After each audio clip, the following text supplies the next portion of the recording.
I'm Leona Swift-Silver, full-time bard, part-time matchmaker. I was an orphan, so the story goes, found in a stable in Ilvinus by the local lord. Richard Kentigern raised me as part of his family. Well, sort of. I had a happy childhood, filled with songs and parties and everything else that goes with court life. I was content to spend the rest of my life there, perhaps even marry my childhood sweetheart Roman. But, unfortunately, fate had other plans. Lord Kentigern passed suddenly and unexpectedly. I was blamed for his death and no longer welcome in the place I called home. Shortly after, however, I made some new friends. These new friends became like family to me. A grumpy dad, a dear sister, and a kid brother who is very good at magic. We've traveled the country together, making new friends and some enemies along the way. As for me, I still love storytelling and singing love songs and planning my friends' weddings, with or without their knowledge. I'm a firm believer in happily ever afters, and I believe there's one waiting for each and every person I meet. Under the guiding light of Sarenrae, I hope to keep my friends safe from whatever may come our way. Personally, all I want out of life is to love and be loved in return, and maybe, one day, find a happily ever after of my own.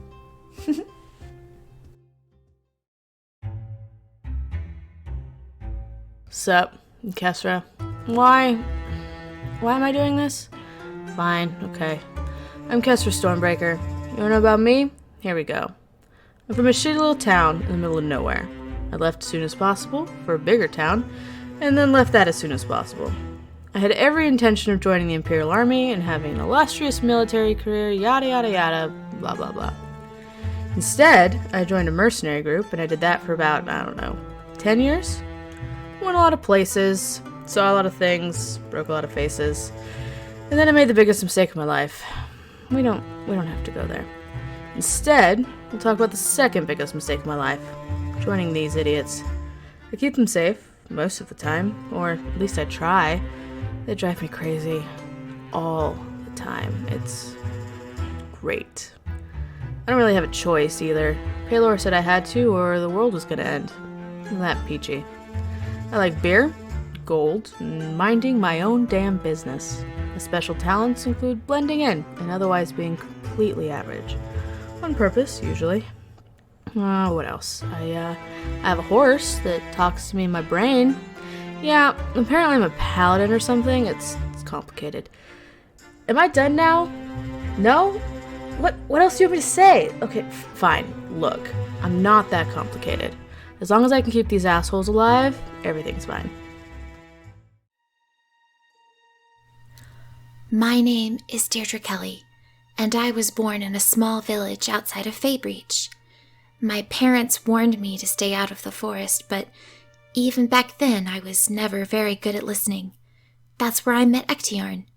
When I was 17, a terrible explosion destroyed my home, and nearly destroyed me as well. Ectiarn saved me, taking me to his home in the Feywild. There, he took care of me. He became my protector, my mentor, and my warlock patron. He was also my first love. But I couldn't stay there with him forever. After 10 wonderful years, though only 2 had passed on the material plane, I was forced to flee the home I had come to know and love. I was lost, and I didn't know where to go. I found myself alone on a ship, and that's where I met Maudie. We traveled together for 2 weeks before coming across Leona and Kesra, and the rest is history. Or so I thought. It's never that simple, is it? I didn't quite realize that my patron had made a deal with the Queen of the Fae, staking his immortality on me and my choices. Choices that, I soon realized, had consequences. Despite my best intentions, Ectiarn succumbed to fatal wounds inflicted by the Mad Lich King, leaving me grieving, and without a patron. Enter the Whispered One. The god of secrets found me, and exploited a moment of weakness. The promise of Ectiarn's revival came at a terrible cost, one that I continue to pay, even to this day. Now, I must work to right my wrongs and protect my newfound family against this looming danger and any other threat that arises.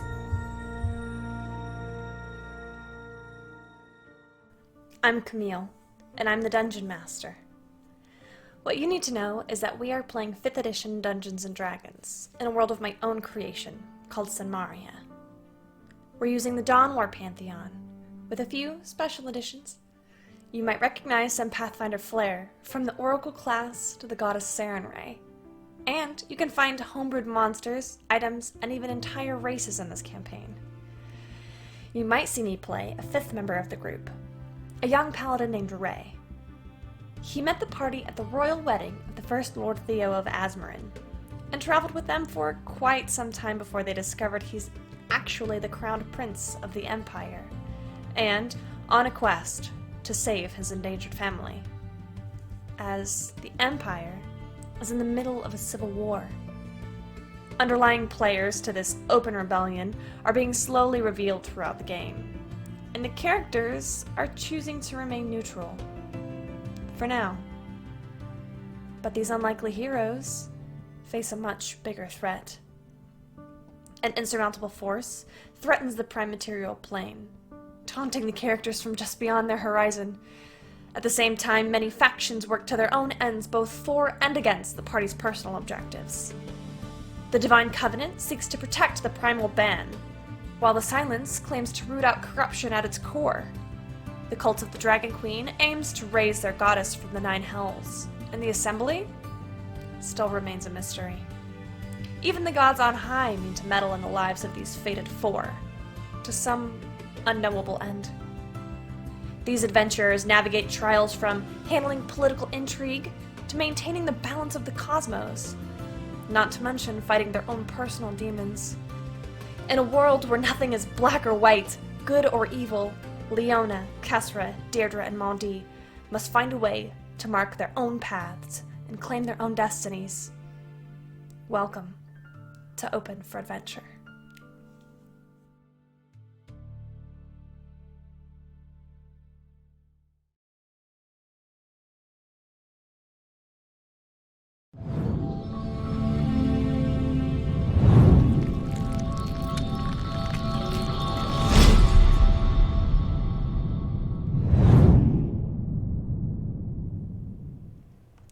Welcome to the stream. Wait. Okay, welcome to the stream. Hello, friends. This is our 44th session of Open for Adventure.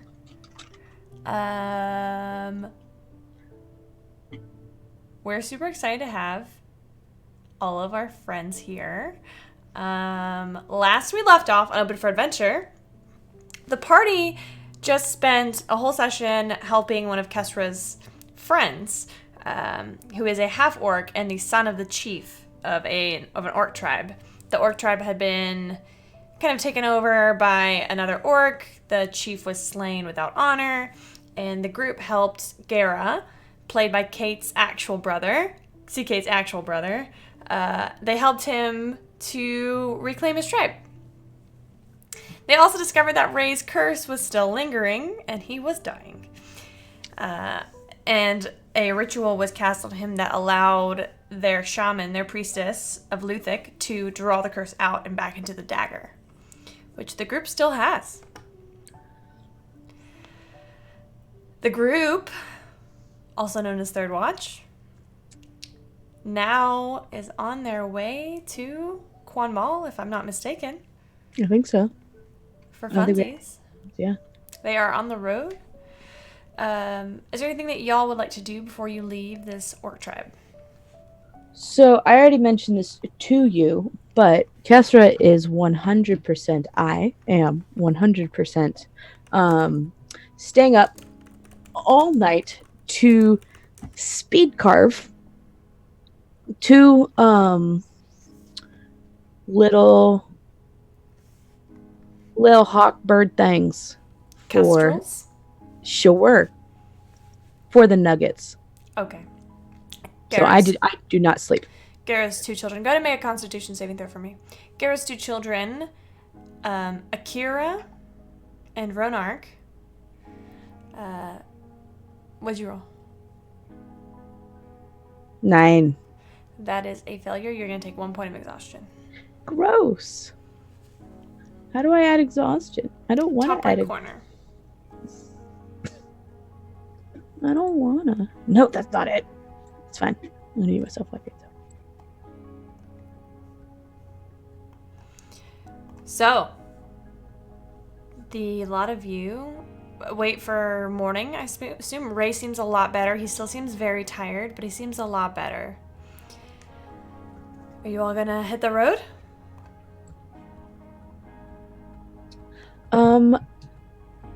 Yeah. I'll say all my goodbyes, hugs, and handshakes and stuff. Deirdre and Leona, the two of you watch as Kestra shows more affection for a group of strangers to y'all than you have ever seen her show anybody, and it's very clear that these people mean a lot to your third party member. I knew it was possible. I knew it. Well, at least, yeah, it's possible. Small mercies.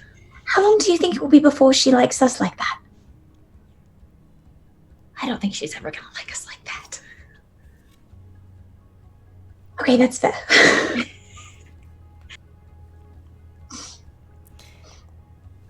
After your prolonged goodbyes, the lot of you hit the road early morning, horseback, towards Valzara. We're still doubling up, right? Because we only managed to bring the summonable magic horses through the tree. I think that was what had happened. No. Okay. So we'll have Sparkles with me, and Sunshine and Fancy Pants can canoodle over there. Okay. Is there anything that y'all would like to accomplish in the day it takes to travel from where you are to Valzara? To Quanmal? I'm whittling Okay. and casting mending when it's not very good. That's cheating. It is cheating. I think it's being resourceful. Makes me a little mad, honestly. I don't say anything. But Eventually I'll stop. When I'm okay and happy with it, and I'll tuck it away. Beautiful. So, you leave early morning, make your way across this desert road towards the massive city in Quanmal. You can see in the very center of the city, it's as you get closer, there is a massive statue. It's going to be the biggest structure that any of y'all have ever seen. Massive statue of Cord. But before you can get into the city, a rider approaches you from the south.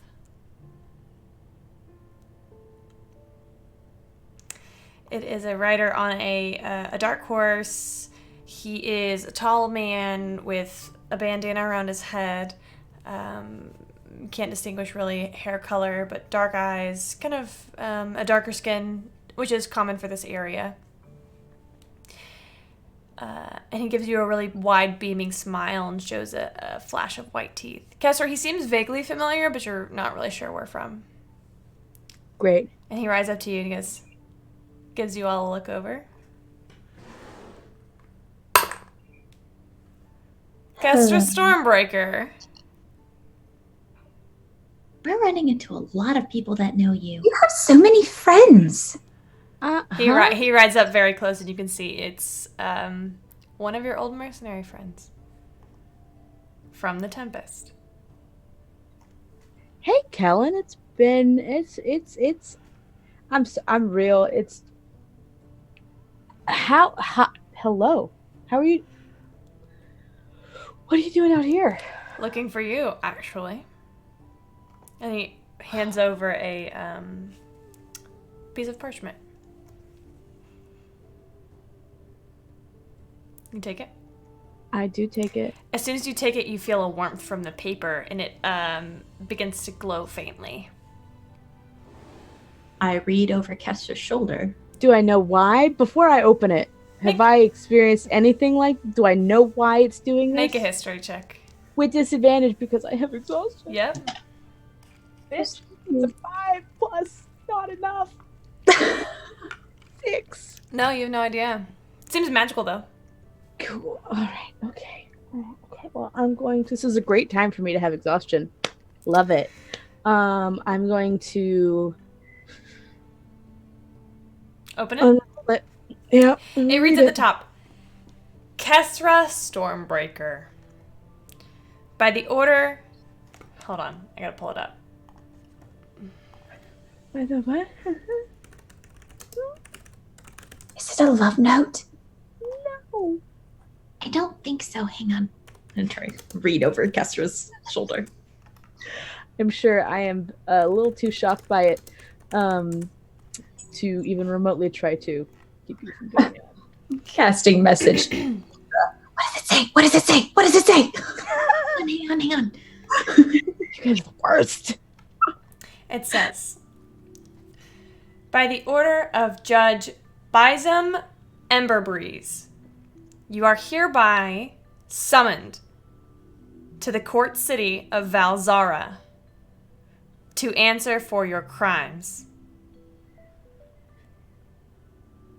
You must appear in court within 1 week of receipt for the following charges. And the charges listed are vandalism, fraud, arson, burglary, treason, aggravated assault, and murder. Do I have to circle one of these? No, all of them. You're being tried for all of them. What? Why the? Kestra? What? What does it say? Well, I'll list off everything that she's being charged with. Why the fuck am I? Kestra, did you My not? name attached to all of this? Look, I don't know. I am just the messenger. Kellen kind of turns his horse the other way. I took up delivering summons after, Yeah. Make a persuasion check. Hold on. 18. What is it? 18. Sorry, I got really excited because I rolled a 12 and a 15. So, well, okay, so here's the thing about Valzara. There's a lot of lawyers there, right? And Yeah. sometimes I think what happened is, this is my guess. This is what I've seen happen. Somebody will get charged for one crime, and the lawyer, in order to make the other crimes seem more real, will go and research you and find out other things that you've done, especially if you've been part of a mercenary group. Because, the contracts that we get are not always kosher. They've been prosecuting a lot of mercenaries lately. They should be prosecuting the people hiring us, not us. They introduced a law recently that made mercenaries liable for their own actions. So, here's the thing. The lawyer, I don't know his name. You'll meet him when you go to court. But essentially the prosecutor knows everything about you. They've been building this case for ages. Maybe not ages. Maybe like a month or two.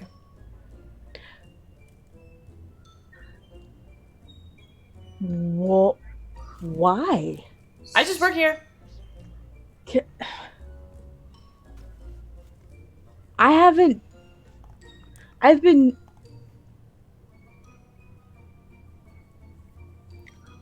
Kestra, have you done all those things? No! Point to the ones that you have done. I mean, I'm There's gonna no roll it up. judgment. I'm Just gonna roll it up. know what we're working. Okay. I'm gonna roll it up. And they know that you've received this because it's a magical writ. Fuck. So we have to go. Oh. No, Well, we don't have. You don't have to, but then they can get you on evasion. I just won't ever. Show okay. up. So, They'll but never find me. so it's just a summons to court, right? Of course. So she'll have a chance to plead her case. Definitely. That usually work. No. Sure.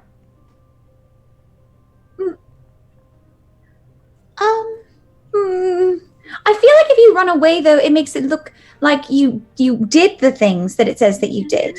Usually. I'm sorry. Can you tell me the name of the city that this came from again? It's from Zara. Okay. The city we almost went to get on the boat to go across the thing. Yeah. Yeah. Okay. So, Kessra, that is a city full of lawyers. That is one of the most lawful cities on this continent. We should probably go. I mean, it's not ideal, but, you know, if you don't go, it could be even less ideal. So, it'll just get worse if you don't. I mean, you didn't do it, right? Can you point, please? Like, can we just know what we're working with? Depends. Depends on.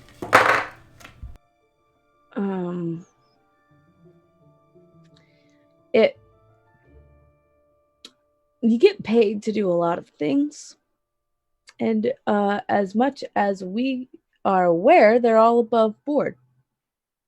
I was never responsible for picking the contracts. I just followed the contracts. So you did all of With other people. course. So again, can you just point or tell us yes or no? Have you what other? Oh, yes. What was the list? Can we just read the list again and then you say yes or no? Thumbs up, thumbs down. I'm gonna leave y'all to this. Kesra, it was good to see you, but I gotta get back for another job. See you later, Kellen. Bye. He takes off. Just one yes or no. It's always smarmy ass anyway. Either on your own or other under contract. Did you do any/all of these things? Probably. Well, that's enough for the lawyers. I have been here. You've been with me. Yes. I have killed people. I mean, I don't know if that really counts. They were trying to kill us first, right? Right? Is that how that works? All of the people Oh my gosh, are we all murderers? To kill they've always been bandits. They've always been bandits. So no murder. Unless one bandit was well connected. So maybe murder. Okay. We should probably work this out so that we know how not ideal this is when we get there. Yeah. Yeah. Yeah. Do we know anybody that can talk in circles? We need Blondie. I mean, I can sort of talk in circles. I spent enough time in the Feywild. And you were in court, Leona. You should be able to. I do like talking. If we go to Zara, I'm going to have to spend most of my time in hiding. Right. Just don't have to go. It's fine. See, look. Fancy No, nice case. that is not what he said. No. I think it's best if you go. Zara has jurisdiction all over the realm. They can... Traitor. I'm just saying... Though what they would do to me if they found me would be much worse, so... Look. At no point have I ever done any of these things of my own volition by myself maliciously. Okay, we can work with that. However, Work with that. Okay. I've always had a superior of some sort in some way. And they always pick the contracts and they say, you, and you go do the thing and you'll get paid. And we all say, okay, we'll go do the thing and we get paid. We don't, there's. I don't know if a law-filled city like that is really gonna allow for intention versus, spirit versus letter of the law.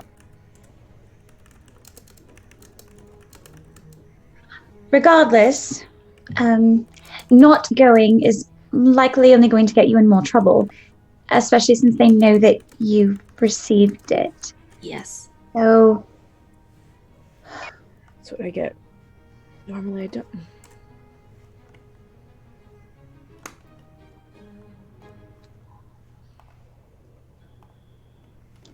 So we go, we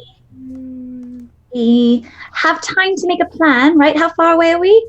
I look at literally everyone else in the group. 3 days? 2 days. 2 days. So you have 2 days to have a plan. I mean, And because you've only been summoned and they gave you a week, it might buy us some time to find you an actual lawyer.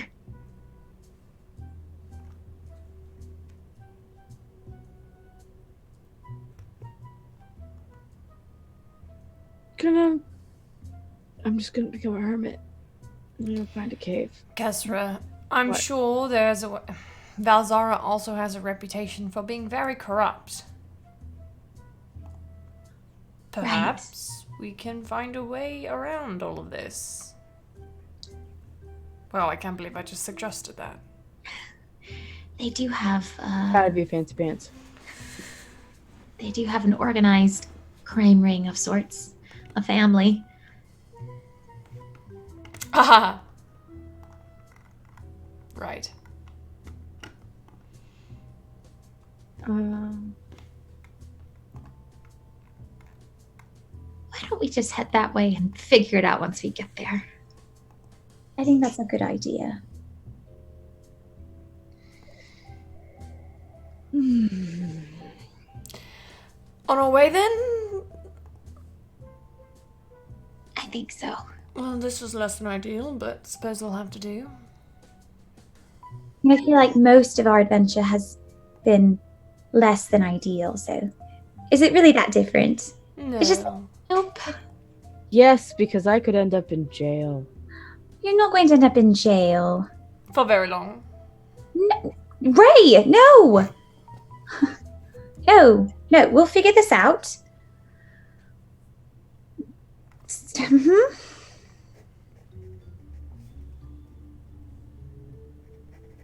Well, on our way then. Yeah, let's go. What would y'all like to do on your way to Zara? Is there anything you'd like to accomplish before we get there? Grim internally. Aside from screaming internally? I am talking to Ray about the system and how it works and what might be a good strategy. Okay. I'm trying to remember if I've read any books about this. Why don't you make a history check, Deirdre? I was gonna have a conversation with Deirdre across the traveling, but I am super hell occupied right now with my brain, so that's not happening. What conversation would you like to have, Leanna? So let's just, for the sake of argument, let's just assume that Kesra did in fact do all of those things. Sure. So,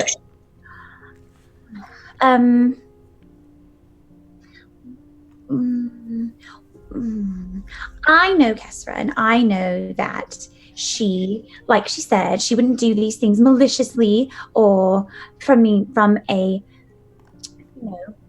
cruel place. So,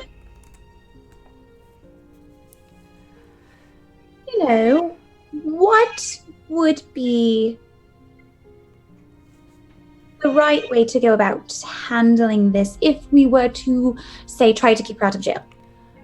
Are you asking what I think you're asking? Kesra has grown. significantly, and I believe Should she not pay for her crimes like everyone else?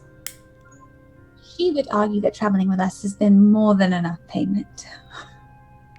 Has it? I don't know, but she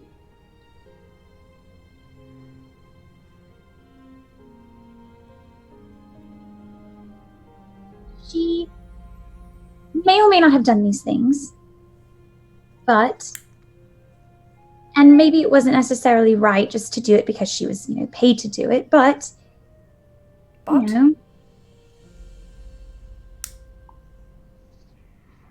Was doing her best, maybe?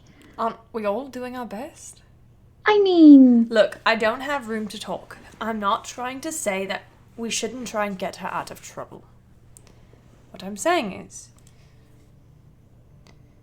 we have to be prepared for the consequences. I feel like we just live in consequences, so...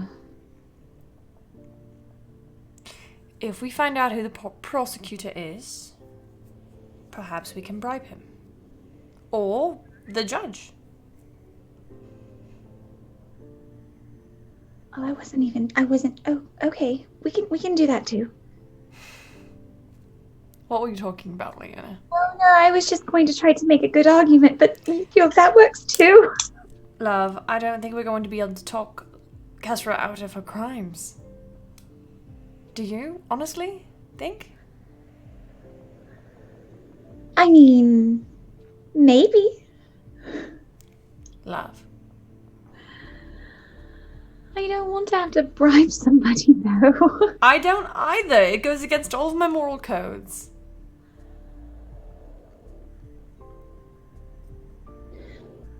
But are we supposed to say to them, we're on some incredible mission and we need her for the fate of the world? Like, they're not going to buy that. I mean... Okay, that's fair. They don't care. So the real question then is... Who's the judge? Who's the prosecutor? Well, it should say on her writ who the judge is. But it won't say we'll have to go to the courthouse to find out who her prosecutor is. So... Kesra! Yes. Can I have that paper, please?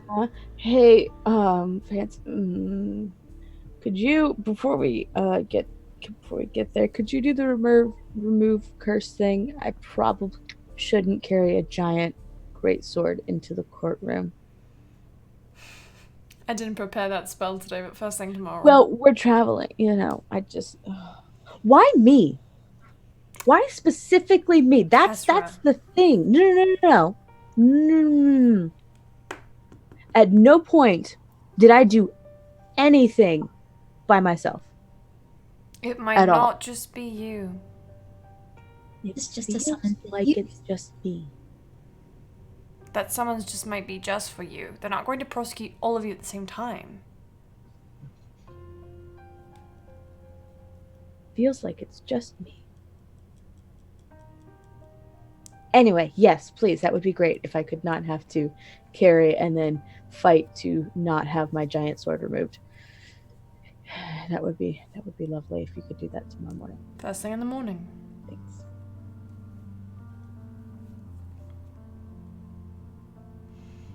So, do I have the writ?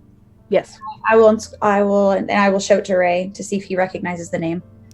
I will roll for it. I've never heard of that judge before. Judge Bison Ember Breeze. That's not familiar to me.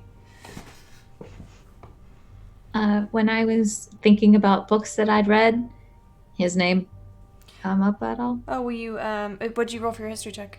Dirty 20. He's wouldn't be in any of the history books about him, since he's very recent. But yeah, you would know everything that I've told you about Zara. Including the name of the family that runs the mafia. Who might that be? The Therbin family. Thyrbin. Therbin. Therbin. And you would know everything that we've talked about. Excellent.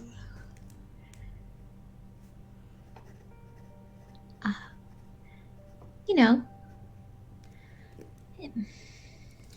I don't know that judge's name, but I think I actually might know more about the crime family than I do the actual justice system.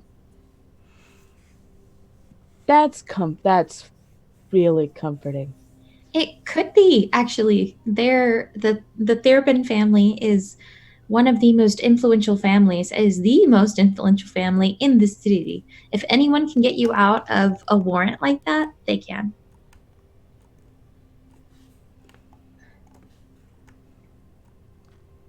Might owe them a favor or two, but it can be done. Because I love owing favors so much. Now, Deirdre, can Ray and Leona hear you two talking about this?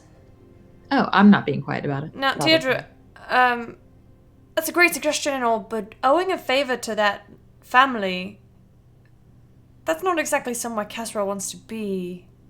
The Theobins are ruthless. True. But maybe if we do a favor for them before we ask for our own favor.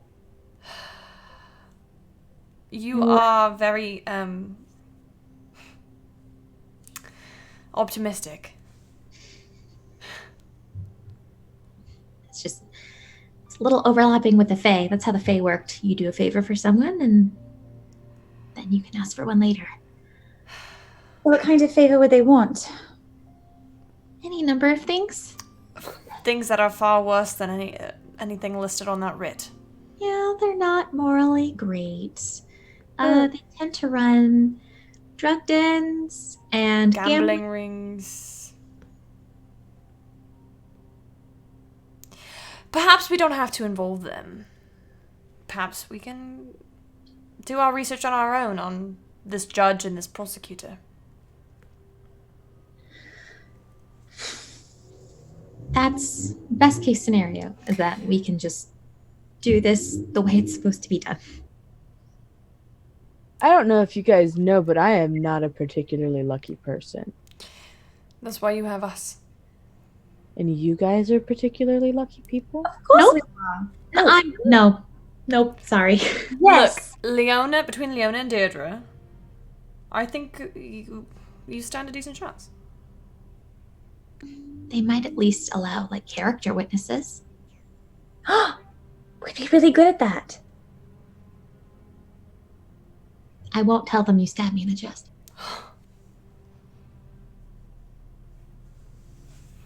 I'll tell them you bought me a pillow. You didn't even know me. It was so kind. I still have it. You saved Leona's life. Multiple times. I was to say more than once. Yeah. We'll figure this out, Kesra. Alright. The rest of the journey goes uneventfully. It's this is not a place where you would have random encounters. You pass a few carts going between Valzara and Quan Mall, but I'm sorry, Leona, were you gonna say something? At some point on this journey, probably one evening when we're making camp, I'm going to cast Sending. Okay, who do you cast it to? I heard back from nuts. So I will cast Sending to Soren. Okay. Hi, Soren. It's Leona. Any update on Dad?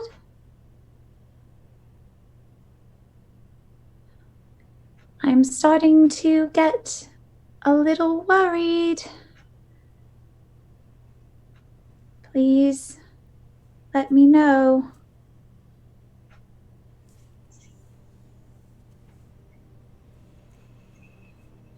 The moments tick by. You hear back.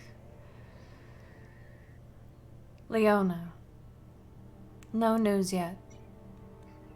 I will let you know as soon as I know anything. Take care.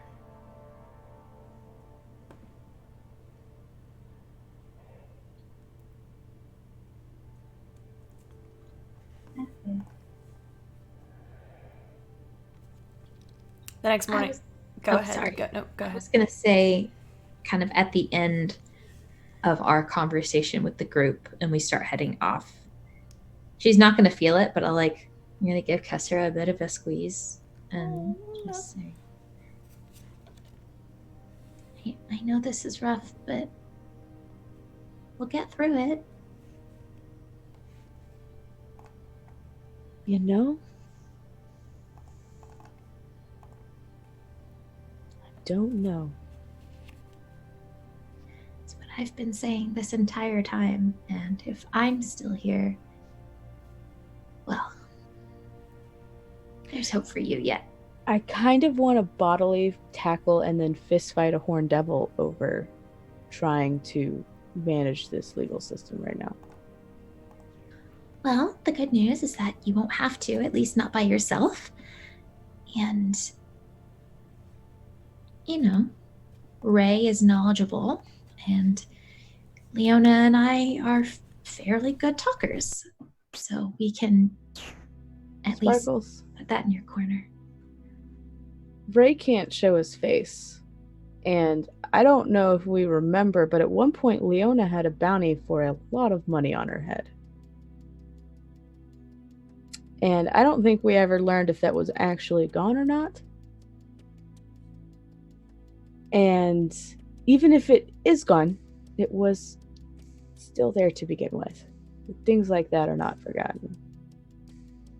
So I don't know that she's going to be able to do much. Anyway. You may have fancy fae-falutin debate team shit going on, but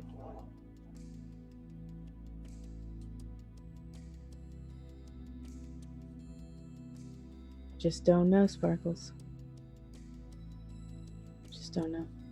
We'll try the legal thing, and if that doesn't work out, we'll try a less legal thing. You know, I really don't want to go to jail. Well, the good news is, if you end up going to jail, either one or all of us will come and break you out, or we'll be in jail with you. So.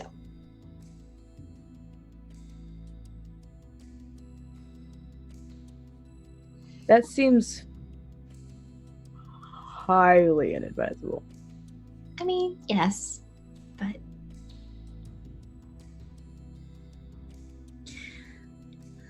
I've spent the past couple of weeks drowning in disbelief and hopelessness, and I can handle my own, but I can have enough hope for you, I think. If Paylor believes in you, surely that speaks of something.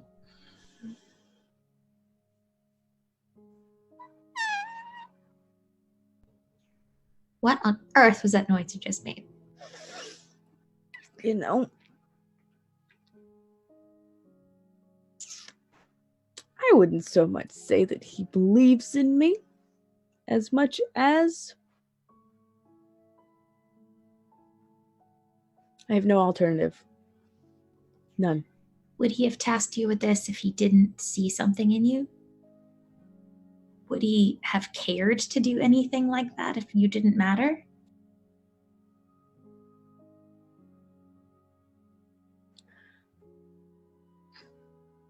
Sparkles. If you have a knife in the back forcing you to do good things, it's still a knife in the back. So.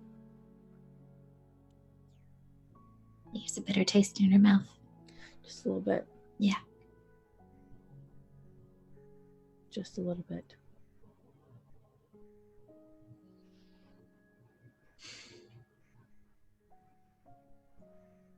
Well, I choose to believe that if the knife wasn't there, and if Mondi hadn't cheated, that you would be here a little more willingly. And you would be doing these things more willingly. You seem like that kind of person.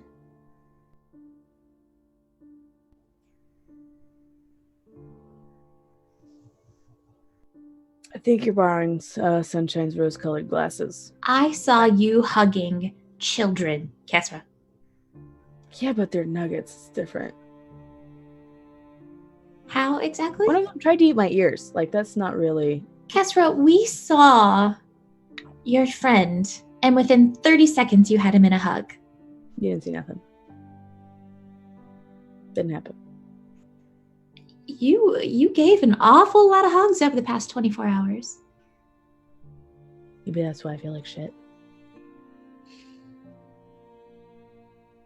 Well, that's rude. And I like wrap my arms tighter around her. You can't even feel it. You're wearing plate mail. Shut up. The emotions there. It's uncomfortable. Look. This sucks. This is Yeah. shitty. Yeah. That's my phrase. Yeah, I know. This is shitty.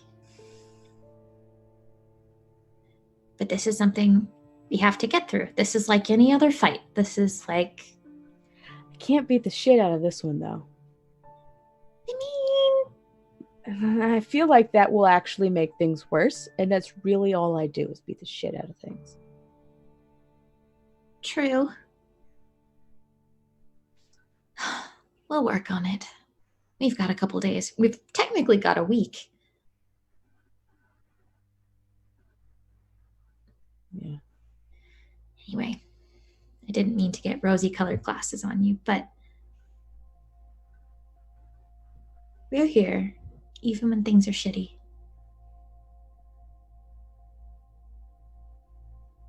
Yeah.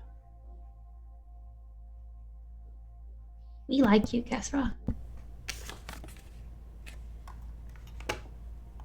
Don't see why. I have that thought a lot. For me, not for you. That came out terribly. All right, go to bed, Sparkles. I'm on a horse, Kesra. You're on a horse. I thought we were. What is retract that? I didn't realize we were. I'm captive audience. Hasn't walked away yet. Captive audience. So, Jeez. towards the end of the night, Kesra, you actually feel something tickle the back of your mind. Dimples. Been a while since I've heard from you. Be careful out there. You returning anytime soon? We could do that thing you like.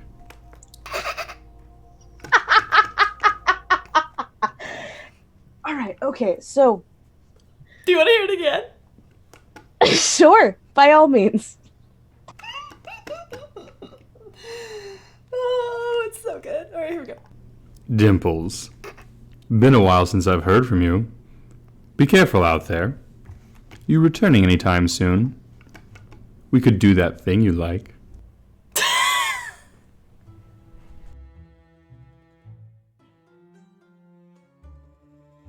Okay, sorry, that's marvelous. Anyway, Deirdre, you definitely it catches me completely off guard, and I definitely start really obviously because I'm never ready for brain words. Kesra, you okay? Got bit by a bug. It's fine. There aren't any bugs in the desert. It's fine. Clearly lying. It's fine. I want you to know that I know you're lying, but I'm choosing to let it go. Thanks. You're welcome. I'm going to attempt to transfer brain words back. Do I know at this point by now that I have so many words? Make an intelligence check. It's disadvantaged, so why would you do that to me? 17 and an 8. You have you don't know exactly how many words you have, but you know you only have a very small set. Okay. Okay. Sup, Blondie? You know, living the dream. Except not. Things are not great at the moment. Might be going to jail. That's it. Technically have 3 more words, but I don't know that, so.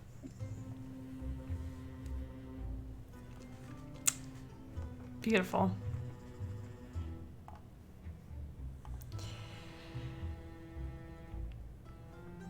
That's all I got from Morgan, so that's all you get. It's fine. No, that's fine.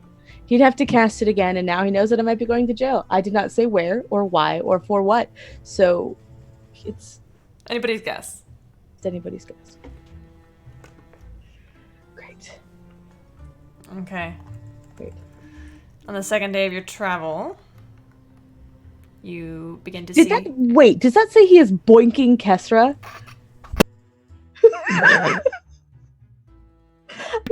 I'm sorry, I just caught that. Never mind. Yes, it does.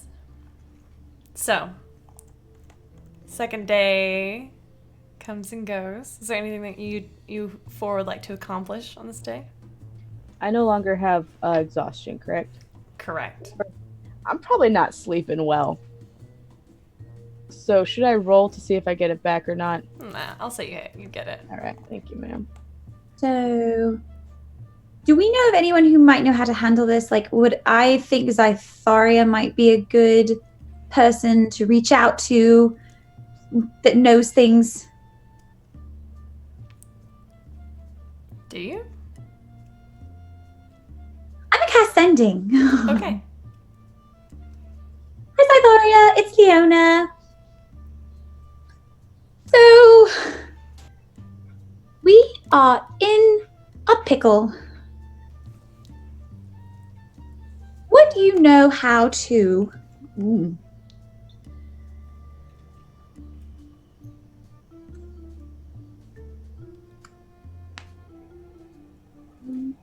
successfully defend someone who might be a little guilty? Thanks. Hi, Leona. Not really. What is going on over there? Are you okay? I'll cast sending again. Okay.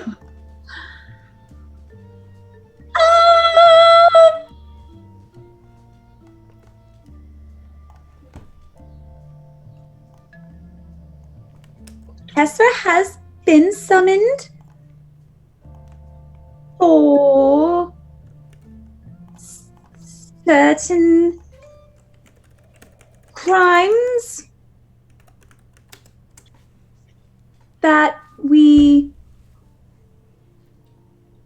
don't think she did, but what was the city's name? Valzara. Zara is a very lawful place. Please send help. Oh no, you're in Valzara? I'm afraid I cannot help you. Have you thought about maybe coming up with a bribe? I don't answer. Yes, I do. I'm cast sending one more time. What kind of bribe would you recommend in this particular instance? Options would be lovely. Well, gold is usually good, but there's a lot of gold in Valzara already. I would say find out what they want. I don't know. I've never done bribery before. I definitely whipped out a journal halfway through the message, and this is all in my head. Like, it's silent. So sorry, Ray. I don't. He's honestly used to it at this point. And all I write is, "What do they want?"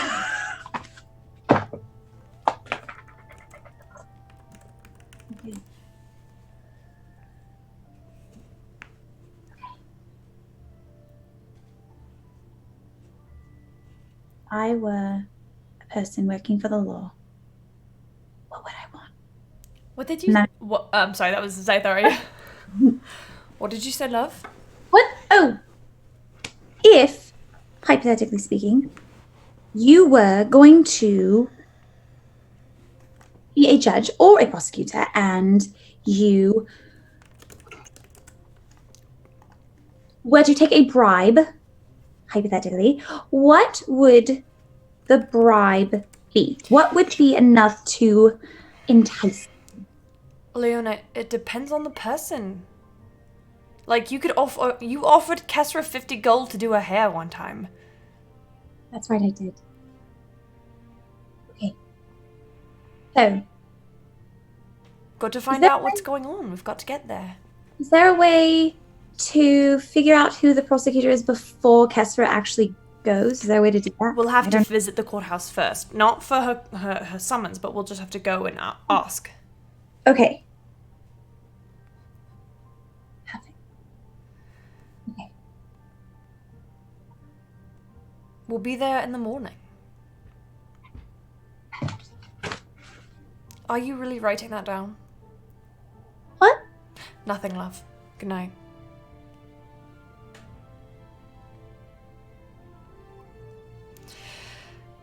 Ray will walk over to you, Kesra. I'm afraid I won't be able to be much help to you here.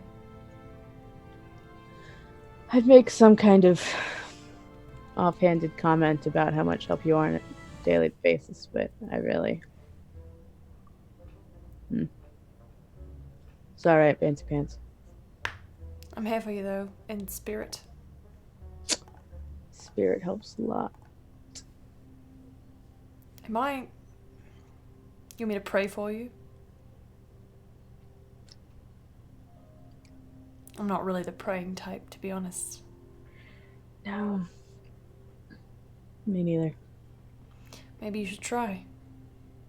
You know I have. Have you really? Yeah. Well, a whole one time? Mm-hmm. I think it was 2. I think it was 2 total times. Have you ever been good at something the first or second time you've done it? Never. But the point is, I'm usually not good at much of anything, so it's fine. You're good at it. Except for apparently arson, petty theft, vandalism, murder, Don't whatever. forget aggravated assault. Oh yeah, yeah, fraud. Doesn't that require like paperwork? How the shit do you do fraud? Pretend to be someone you're not.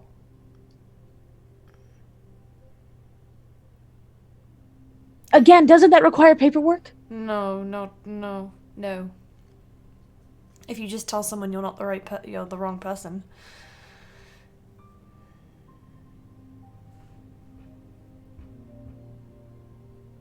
Think I'm going to jail, Fancy Pants.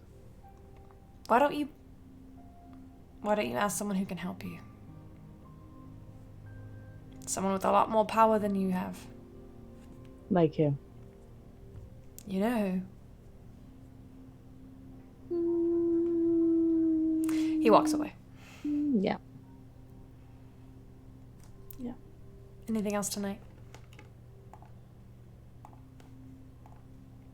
Mm-mm. Sleep goes by uneventfully. It's a quiet night. No need for rolling for your watches. Morning comes. It's hot. It's dry. You're in the desert. But what you see before you is beautiful. You look out and you see Zara to the south up ahead of you. It's a sprawling city, lots of high buildings. Just past it is a huge mountain with smaller peaks around it, and that huge mountain is snow-capped. You know, Kesra, that mountain, between the mountain and Valzara, is a beautiful, lush forest that is kind of an extension of the wildwoods. In fact, you're very close to the wildwoods. The wildwoods would be to the southwest of you. And you know that there's a long mountain range, and this part of the world has everything. This has the sea to the east. You can almost smell the salt in the air. You've got the desert where you are right now that bleeds into the city. You've got the suburbs, this urban setting in front of you. Behind it, a lush forest that is so thick and dense. I tried. So thick and dense. Fuck. It's a great forest. We should visit sometime. That's it for tonight, guys. I'm done. That it's almost no one dares traverse it. It's very almost uninhabited. It kind of is a bleed of the mountainous terrain and the desert, and then the ocean sands and cliffs, all into this one huge, massive bit of land. But before you get there, obviously, is Valzara. Valzara twinkles in the morning light. Ahead of you, people are... This is not a gated city. Excuse me. This is not a gated city by any means. People are camped out all around the outskirts of the city. There's not a lot of farm here, so they rely heavily on trade. You also know that there's a lot of money here. Because in this mountain, behind Valzara, is where the Therbin family struck gold. And I mean that literally. This is where this is the only place in the realm where gold is mined, aside from Angertam, which is in Westbourne, the continent, the island, country just to your that way. This is the only other place that gold can be mined.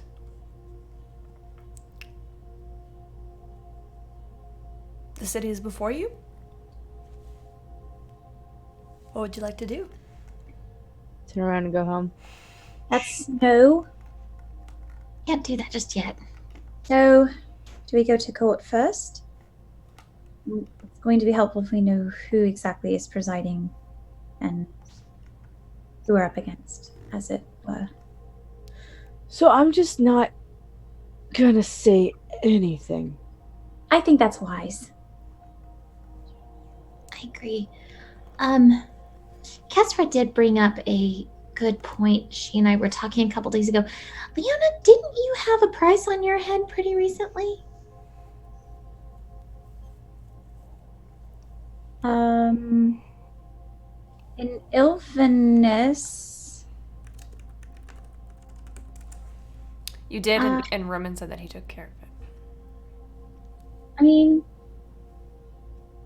I think it's taken care of. Maybe.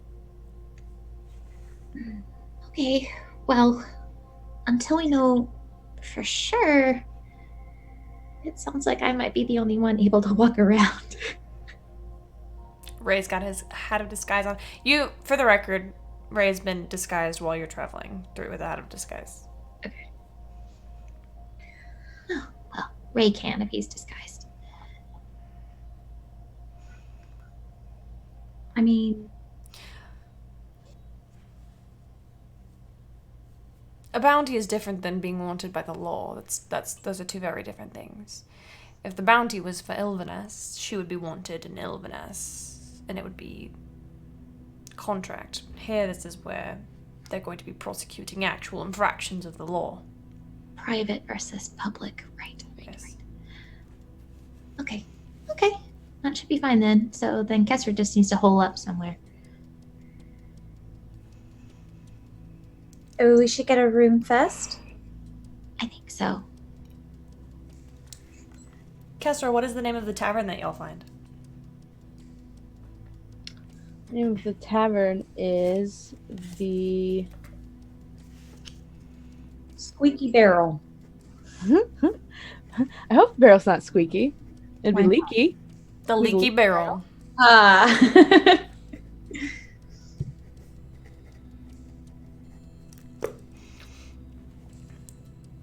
You find this very modest inn that is a bit rowdy, very dark inside. And get a room. The room is going to be about 4 silver a night per person. Oh, yes, I do have some.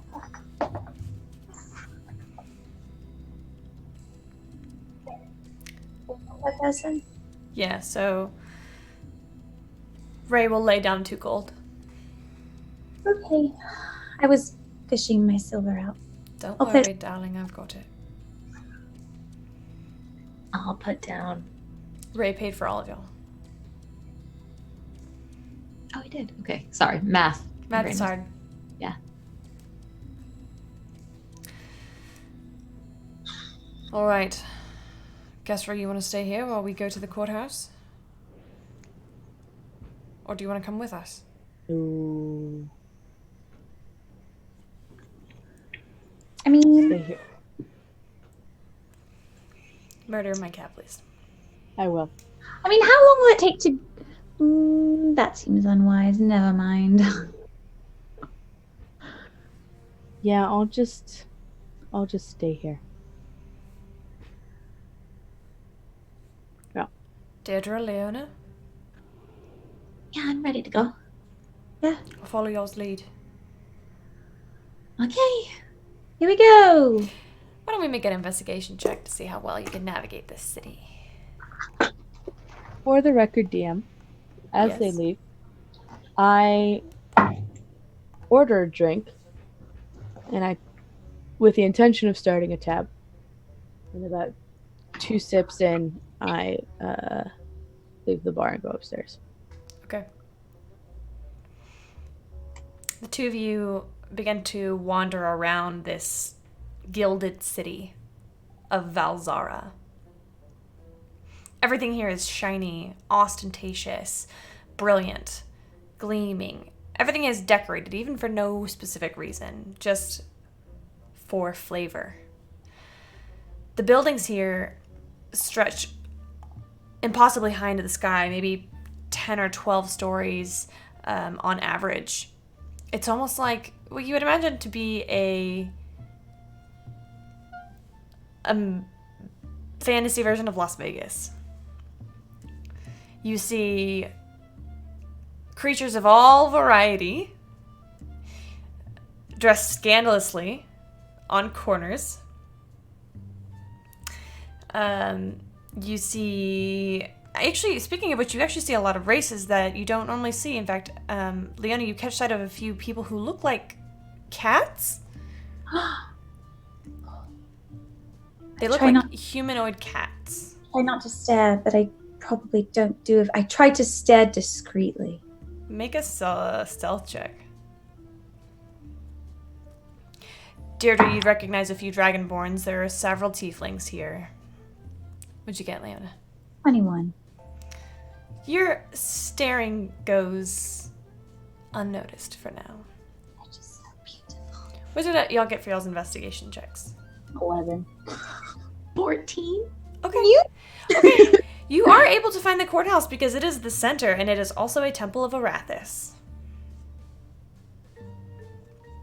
This temple of Arathis serves as a center to this town. And it is absolutely stunning. So what you see out in front of this building, this massive building, this building has stone pillars that go all the way around it, bands of blue followed by bands of gold around each structure. The front awning comes to a nice, what is this called? Angle with some beautiful arches underneath. And out in front is a statue of a woman. And she wears dark blue robes, a sash that goes down and with beautiful silver embroidery, a massive belt around her waist. Words are hard. Her long black hair flows down, and she has beautiful ornate earrings and a crown made of stone that seems to float above her head. In her right arm, she holds a massive scroll, and on her left, a huge vase outpouring this inky black substance that seems to be frozen in time. This inky black substance comes down, and it's actually what forms one of the entrances to the temple. It's stunning. It's probably 6 stories tall, this statue. Oh, and I thought the Fey court was intimidating. Why is it so big? Intimidation. I'm going to paste this in the Open for Adventure chat.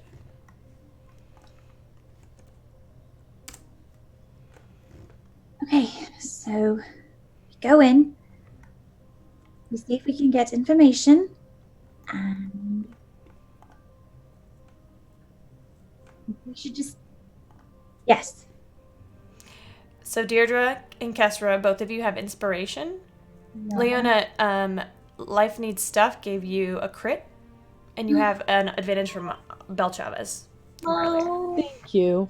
Oh, I'm gonna need much? it to get out of this kerfluffle. Yeah. Ready. Thank you, Bel Chavez. Hello. The 3 of you, I'm assuming, head inside. You see all around you people dressed in their finest. Suits, royal gowns, headpieces.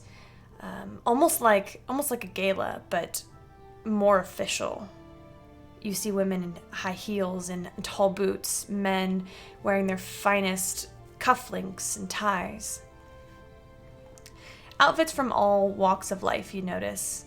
There are, among the beautiful, clean, immaculate people, are those who are less clean and less immaculate. These are people who seem to be waiting in line for their turn at court. Both the rich and the poor being prosecuted here. You take a quick surrounding look and you see there is a large board, and it is you notice it's a magical item. It seems to say who's got currently writs out on them. So if you would like to look for Kestra's name under those who have received a writ and are in the queue for summons. Yeah. Yep. It's not hard to find her name. You find next to her name it says Kestra Stormbreaker. It lists her crimes, which are, should we repeat them? She obviously is guilty, so yes. Yes. Vandalism, fraud, arson, burglary, aggravated assault, treason, and murder. Oh dear. Her judge is Judge Bison Ember Breeze. And her lawyer, the prosecutor, is Counsel Addison Meinhard. Addison Meinhard. Meinhard.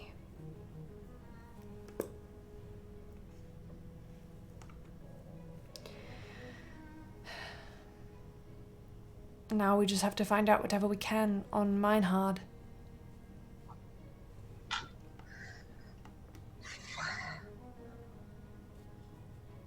Do they have records on their prosecutors?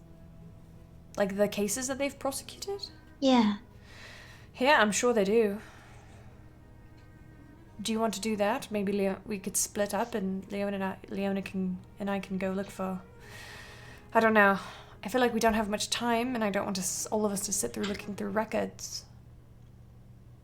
I'll look through records. How about, Leona, you're good with people. Why don't you find a bar or something and start asking around, asking about Addison Meinhard, seeing what people know about him. Okay. Okay. Yes. I'll stay with Deirdre just in case. Okay. Okay. I still saying okay, and we'll turn and walk out. And we'll try to find a bar. Send a message if anything happens. Okay. Okay. You just hear her say, okay, okay, okay. Roy gives a shrug. You ready? Sure, let's do it. Okay. Leona, make an investigation check. Deirdre, also make an investigation check, but you can make yours with advantage.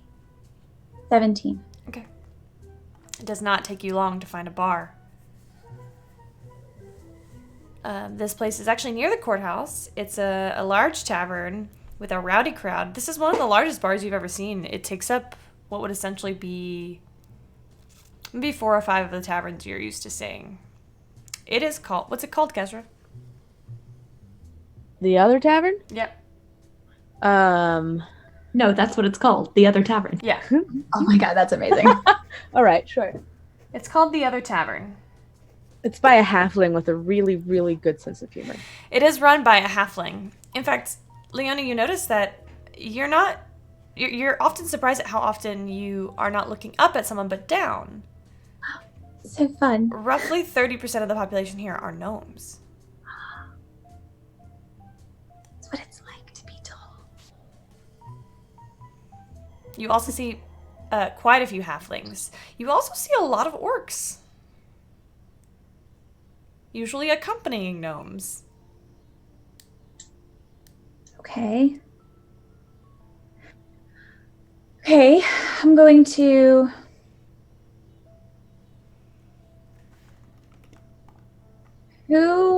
Is there anybody I see that looks like they might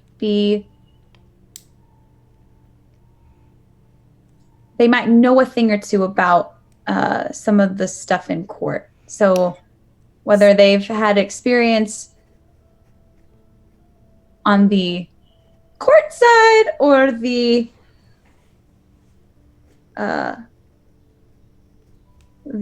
accused side. Well, as you walk in, you're greeted by the friendly owner, the halfling owner, and he goes, "Ah, greetings there. My name's Tybalt. It's nice to meet you. It's so nice to meet you. What can I do you for, ma'am?" Can I just have your best drink? My best drink? Whatever you would recommend. Well, all right. Here we go. That'll be 3 silver. Mm-hmm. I will pass over 4 silver. This one's called the Frisky Fire Newt. I will take a sip. It is hot. It's very good. Thank you. Well, is there something else I can help you with? You look a little lost. I am always a little lost. I'm just, it's been a very trying day. I just found out that my brother, he's been summoned, so... Oh, that's a damn shame. Them lawyers will do anything to get themselves a pretty penny. Yes, and I don't know much about his, the prosecutor, trying to figure out what to expect. Well, who's your prosecutor? It was Counsel Addison Minehard? Minehard. Can't remember. Make a persuasion check.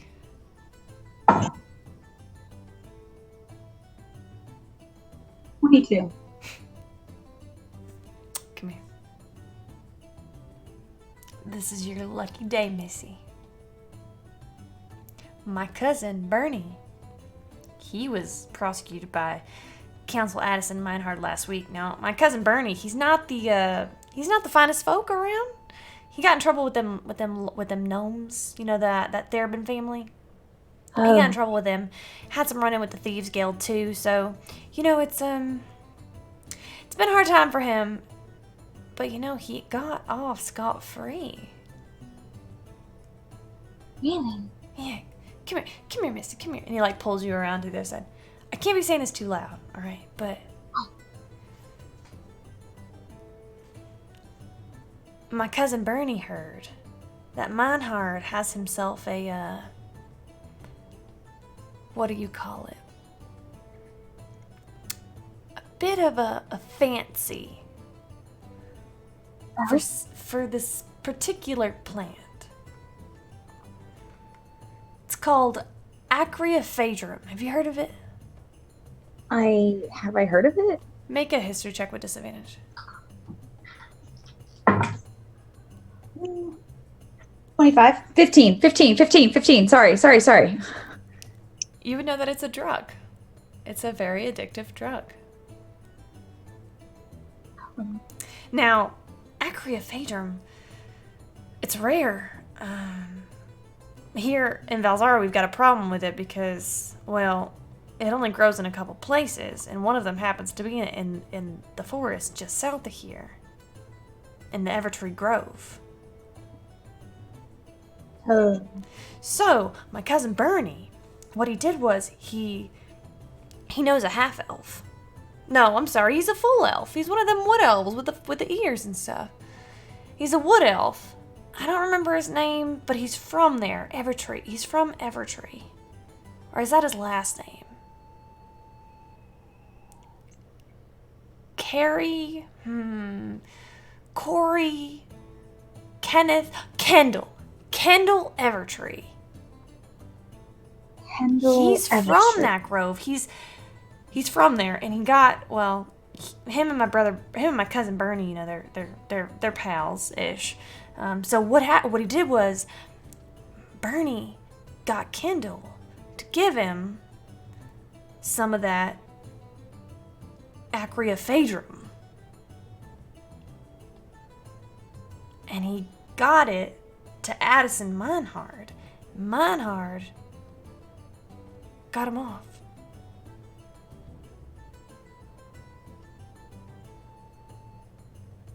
Interesting. Meinhard and the judge are their buds. In fact, you know, I wouldn't be surprised if Ember Breeze is addicted too. Wouldn't be surprised if he got that fancy as well. Pretty popular with them rich lawyer types.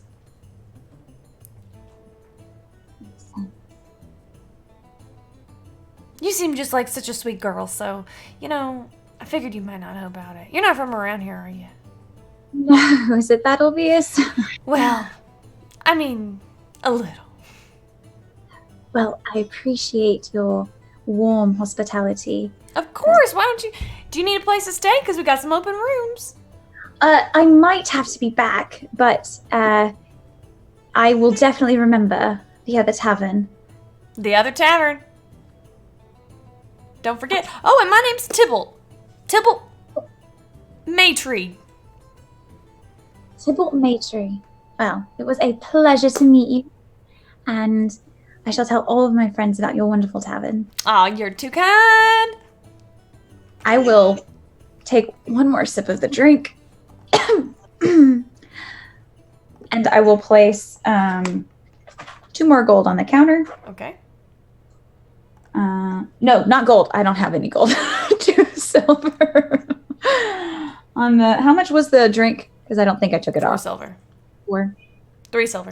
3. I gave 4 though. Okay, I'm tracking now. Okay. And then I'm going to head out. Okay. And I'm supposed to go to the woods. That was the place. Okay.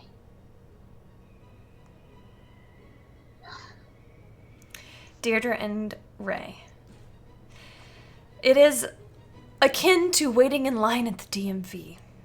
Your experience getting a hold of Counsel Addison Meinhard's records. There are at least 4 different lines, many clerks, none of them whom have time for any of your shenanigans. It is one disaster after another, and you and Ray find your patience is wearing thin until you are finally led to the back of an old dusty closet, and you are passed a cart with 4 boxes, of each containing over 100 files. The torch hangs up overhead on a creaky candelabra. And the two of you are left to sort through these papers. Parchments of all sizes, different handwriting, different formats. Well, this is a nightmare. You're This muted. is what Dr. Aaron had to go through in court. Maybe he should just stay gone. I wouldn't wish this on anybody. Is this what the fake court is like? I thought the fake court was about, like, royal court, not like prosecution court. Well, when you're part of the royal court is also judge, jury, and executioner. Dear Lord. Well, So maybe we should look at cases he's won first? certainly. We could just take them one at a time. I'll take this box, you take that box. Sounds good. Alright. Sit down. Yeah, I thought about going with Leona, but then I realized you got the shit end of this deal, so I thought I would keep you company. That was kind of you. You could have very easily have gone to a tavern. Well, then I thought about it, and what if someone casts remove spell or whatever that spell is, and I'm done. So you found yourself feeling safer inside a dusty closet with I me. did. Valid. Yeah. I did. Well, I'm glad you're here. I'm glad to be here. Well, sort of, with you. I was about to say, I'm sorry you're suffering with me, but I'm glad you're here.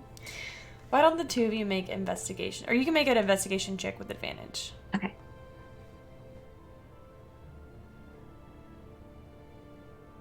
15 and a natural 20. Natural 20! What's the total? 20 plus 3. 23. Okay. You begin to find a pace, the two of you together, working side by side, passing notes back and forth. You find that he wins a lot of cases for the Thurbin family. Not all of them. Maybe like roughly 1 out of every 4 cases is for someone in connection to the Thurbin family. He does a lot of prosecution. The last 20 of his cases have all been mercenaries, and they have all had connections to the Tempest. The primary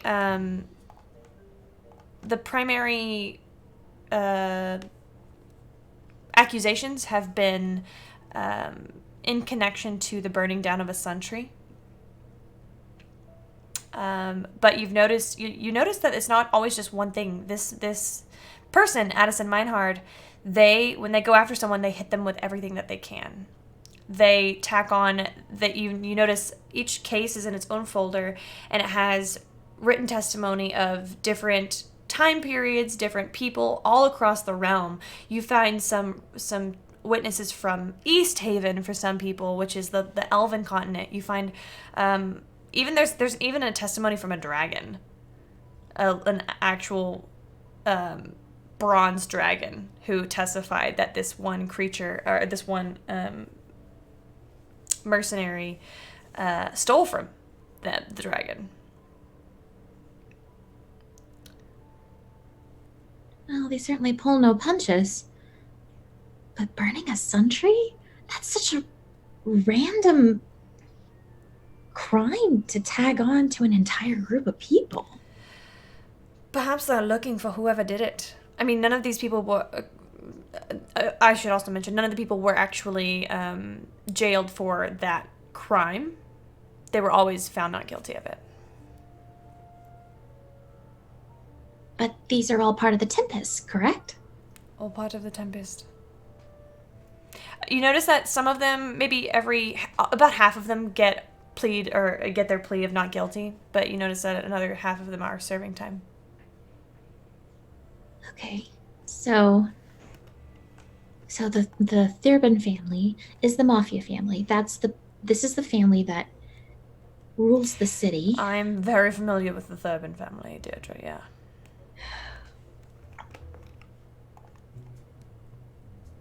Why? Do they have any connection to the Sun Tree? I mean... I don't know if these are necessarily related. Yeah. Might be a coincidence as far as that's concerned. I mean, I'm sure he takes cases of all kinds. But it looks like lately he's been focusing on these mercenaries. Oh, right, because the Therbins are these cases. Okay, yes. Sorry. We've been staring at paper for too long. I understand. Okay. All right. Well, I don't know, I think if we've found all we can here, want to meet up with the Leona? Go get some food? that sounds like a good idea. Maybe we can figure out. I hope she found out something, Check in with Kasra. or at least got a good drink out of it. Definitely. Alright, well... let's go find Leona. Sounds good. You two put away all the folders and shove the cart back in its corner and make your way out. I will say between the two, Ray and Leona, Ray and Deirdre, and Leona, that took about all morning. You all make your way back, I'm assuming? Leona, do you make any other stops before you go back? No, I don't. Are there any, like, address books? Is there any way I could, like, Find someone? find someone Oh, certainly. if I wanted to know where old boy Kendall? oh Oh, not yet. sorry. My When bad. I mean well Were you looking for Meinhard? I would want to know where Kendall is, but I'm not going anywhere, but both Meinhard and Kendall. Okay. Make an investigation check.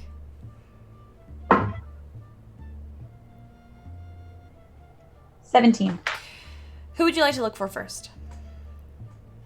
Meinhard. Okay. You find some people who are friendly enough towards you to kind of get an estimate of where Meinhard might reside, and you know he lives in the Quartz district. He has a small flat that is a few blocks away from Court. I say small flat. It's the highest flat on a 10-story building. Oh. And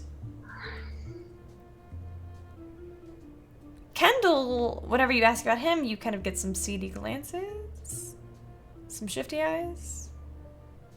But your charisma is high enough, and you've got one of those faces. You get the sense that he's part of the Thieves Guild. And you find out that the Thieves Guild operate out of a general store that is by the docks.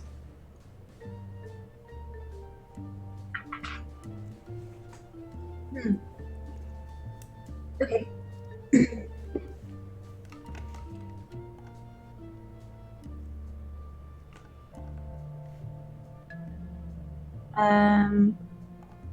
So I'm just gonna peruse at least the area that Meinhard would be, just to kind of get a feel for the area. So like, is it gated? Like, not gated, but like, if she wanted to like go knock on his door, would that be possible? If you wanted to go knock on his door, you could. Okay. So essentially, it's a large building. The stairs are inside. You walk inside, and it's double stairs that go all the way up in the center. And each of the corners is a flat, is an apartment. Okay. Okay, make a mental note of that, and then I'll head back to the tavern. Okay. No, we're starting at tavern. Okay. The inn. The Leaky Barrel. You see Ray and Deirdre coming back around the same time. Leona.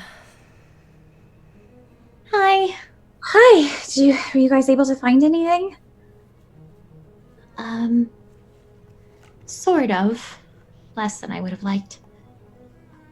What about you?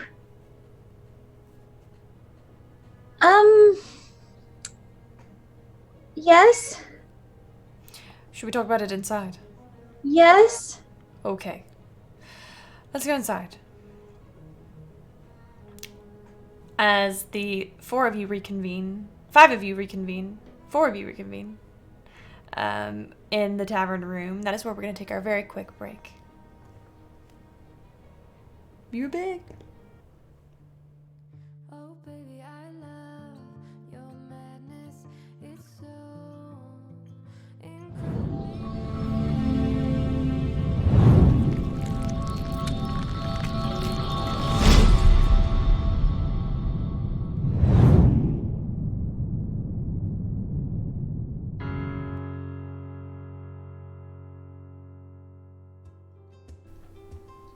Hi, I'm Leona Swift Silver, full-time bard, part-time matchmaker.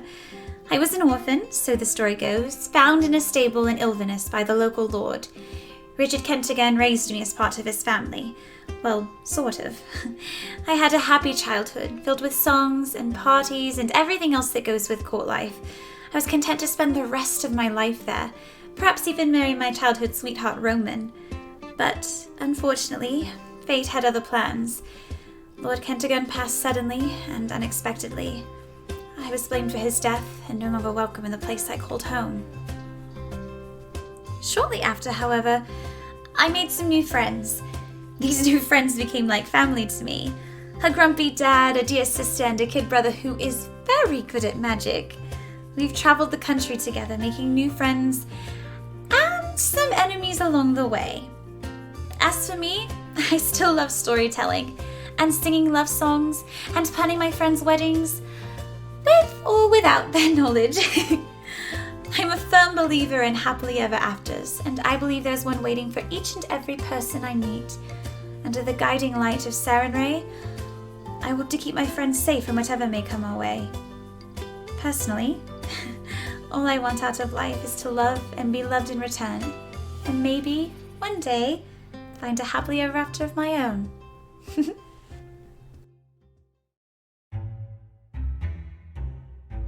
Sup, Kesra?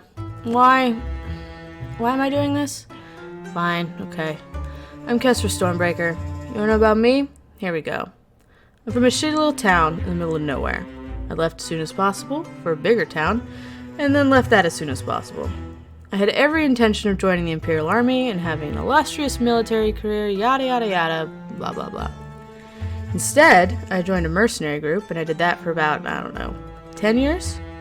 Went a lot of places, saw a lot of things, broke a lot of faces, and then I made the biggest mistake of my life. We don't have to go there. Instead, we'll talk about the second biggest mistake of my life, joining these idiots. I keep them safe, most of the time, or at least I try. They drive me crazy all the time. It's great. I don't really have a choice either. Paylor said I had to, or the world was gonna end. I'm that peachy. I like beer, gold, and minding my own damn business. My special talents include blending in and otherwise being completely average. On purpose, usually. What else? I have a horse that talks to me in my brain. Yeah, apparently I'm a paladin or something. It's complicated. Am I done now? No? What else do you want me to say? Okay, fine. Look, I'm not that complicated. As long as I can keep these assholes alive, everything's fine. My name is Deirdre Kelly, and I was born in a small village outside of Faybreach. My parents warned me to stay out of the forest, but even back then I was never very good at listening. That's where I met Ectiarn. When I was 17, a terrible explosion destroyed my home, and nearly destroyed me as well. Ectiarn saved me, taking me to his home in the Feywild. There, he took care of me. He became my protector, my mentor, and my warlock patron. He was also my first love. But I couldn't stay there with him forever. After 10 wonderful years, though only 2 had passed on the material plane, I was forced to flee the home I had come to know and love.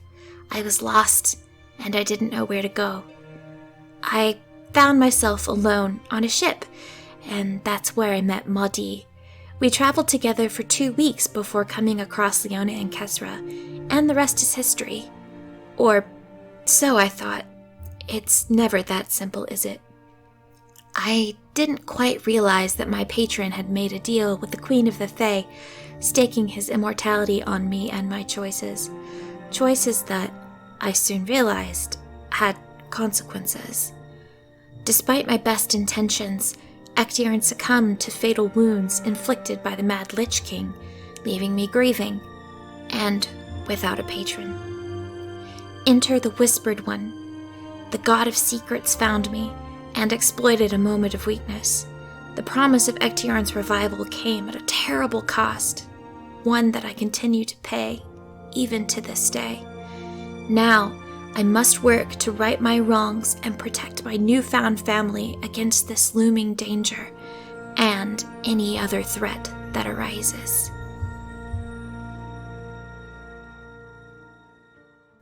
I'm Camille, and I'm the Dungeon Master. What you need to know is that we are playing 5th edition Dungeons & Dragons in a world of my own creation called Sanmaria. We're using the Dawn War Pantheon, with a few special additions. You might recognize some Pathfinder flair, from the Oracle class to the Goddess Sarenrae. And you can find homebrewed monsters, items, and even entire races in this campaign. You might see me play a 5th member of the group, a young paladin named Ray. He met the party at the royal wedding of the first Lord Theo of Azmorin, and traveled with them for quite some time before they discovered he's actually the crowned prince of the Empire, and on a quest to save his endangered family, as the Empire is in the middle of a civil war. Underlying players to this open rebellion are being slowly revealed throughout the game, and the characters are choosing to remain neutral. For now. But these unlikely heroes face a much bigger threat. An insurmountable force threatens the prime material plane, taunting the characters from just beyond their horizon. At the same time, many factions work to their own ends, both for and against the party's personal objectives. The Divine Covenant seeks to protect the primal ban, while the Silence claims to root out corruption at its core. The cult of the Dragon Queen aims to raise their goddess from the 9 hells, and the Assembly still remains a mystery. Even the gods on high mean to meddle in the lives of these fated 4, to some unknowable end. These adventurers navigate trials from handling political intrigue to maintaining the balance of the cosmos, not to mention fighting their own personal demons.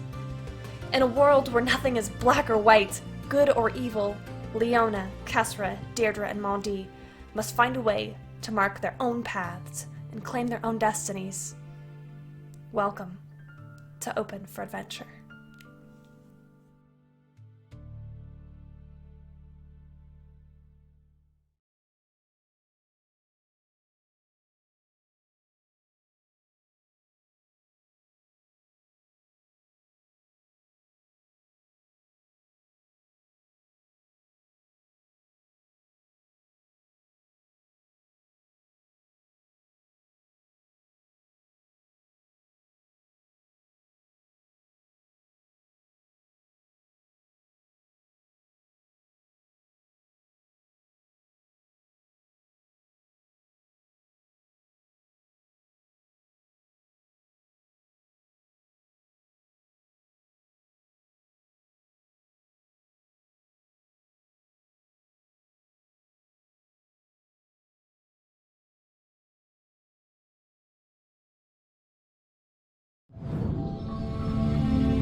Welcome to our Patreon. Here on Open for Adventure, we are making high-quality Dungeons & Dragons content, folks. We have a great big world to share with you, and by becoming a patron, you can help us explore and expand upon this adventure. With your support, we can invest in more amazing artwork, better mics, fancy cameras, and overall stream quality. Not to mention, help us get some amazing new merch that we can use for giveaways. What do you get by becoming a patron? Spoiler alert, and we're back! Hey! Okay. Our friends have just reconvened after each of their attempts at trying to figure out how to get Kesra off of the hook. Yes, I did play that Patreon video because I had to fix overlay stuff. Sorry about that. Okay. Yeah, I want pizza now too, Kate. Thanks. It's good. This We is can order some pizza. I can do that right now. So, no, don't order pizza.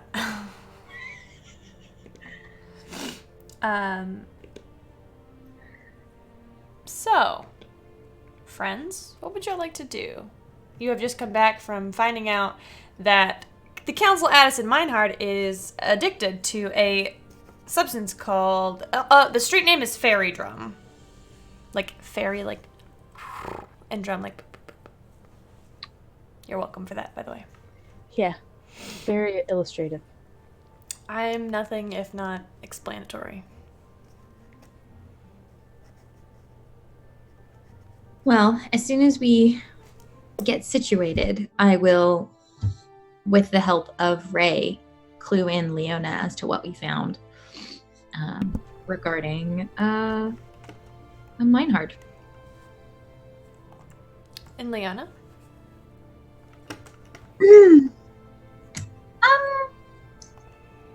So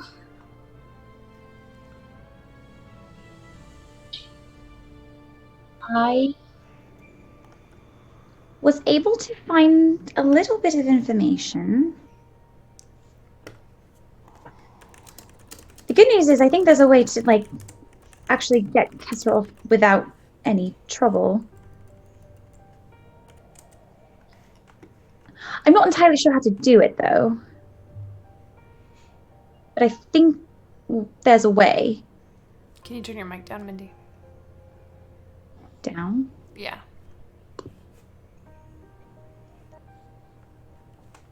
Thanks. Sorry. Go ahead. What's the way? I'm not sure. I think I need to ask around a bit more. No, it's a little. Anytime you start talking about how to, get someone off, like, you have to, like, be careful with who you're talking to, and I think we might have a bit more success in the evening. Okay. Sure. How much time do we have before Kessera is officially legally summoned? 5 days, I think. She was given a week. 5 days, yes.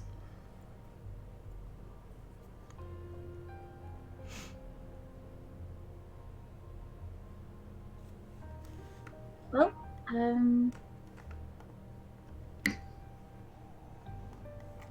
So, do we want to find this drug?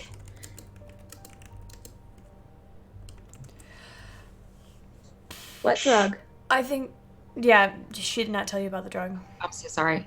I was reading the chat, and the chat knew. Dang, chat. Yeah, thanks, chat. Spoilers.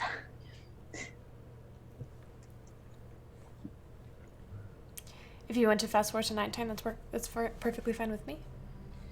Yeah, I'm not really doing much. I'm just kind of sitting on the bed staring into nowhere. So I would have gone to Kestra and explained what I had found at some point. Okay. You want to go ahead and do that?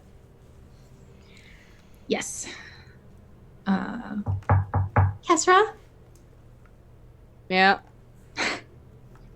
It's me. Can I come in? yeah. Okay. I will open the door. Hey, I found some stuff that it's less than I wanted, but might be important. So you're a prosecutor. His name is Meinhard. It's his last name. And he seems to be tied with the Thurbin family, which is the ruling underground city family here. But his most recent cases have all been members of the Tempest. And some of them have gotten off and some of them are serving time, but they all... One thing I did notice, and it was such a weird charge, was that they were all charged for burning down a sun tree. It doesn't look like that charge ever stuck with any of them, but do you know anything about that? That's why Tempest was disbanded. We were in, I think it was Ilverness at the time, and the sun tree burned down, and there's a lot of us, and generally get a little rowdy when drinking happens, and rather than try and find the specific reason that it happened, they just ordered that Tempest be disbanded for it. I see. So were you the one who do you know who specifically, took down the sun tree? Because that's a big deal. It is a big deal. It is a very big deal. I have my suspicions, but specifically, not quite sure. Well, the good news is none of the charges have stuck on the other members of the Tempest, and it seems like they might just be weeding out the members as far as that charge is concerned.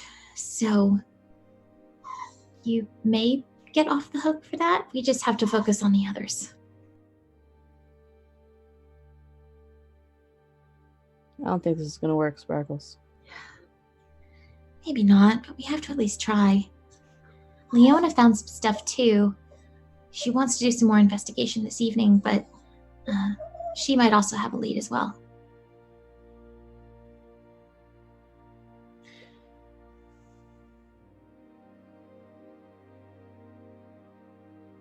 You know, if I go, I'm probably dead, right? Well, we have 5 days, and hopefully in that 5 days we can at least make sure that that won't happen. Because it's really, I think, only been coincidence that the devils haven't started looking for me yet. At some point they're gonna. And I'm not gonna have a giant shiny sword.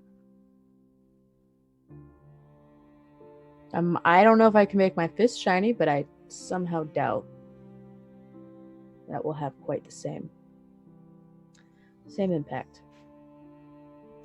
Right. So, may not be soon, but eventually. So. Well, then we'll just do what we've always done and just take it as it comes.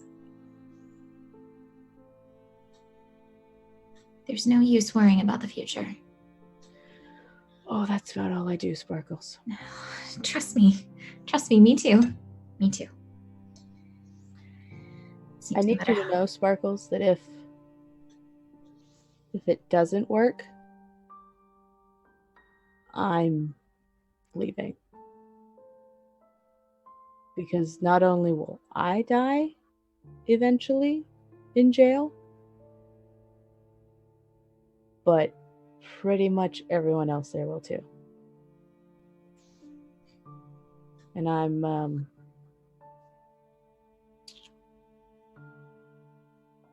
let him chase me for a little bit. I understand the rationale behind that, but I don't think that's the best. Coming from me saying that's not the best course of action, you know something is wrong.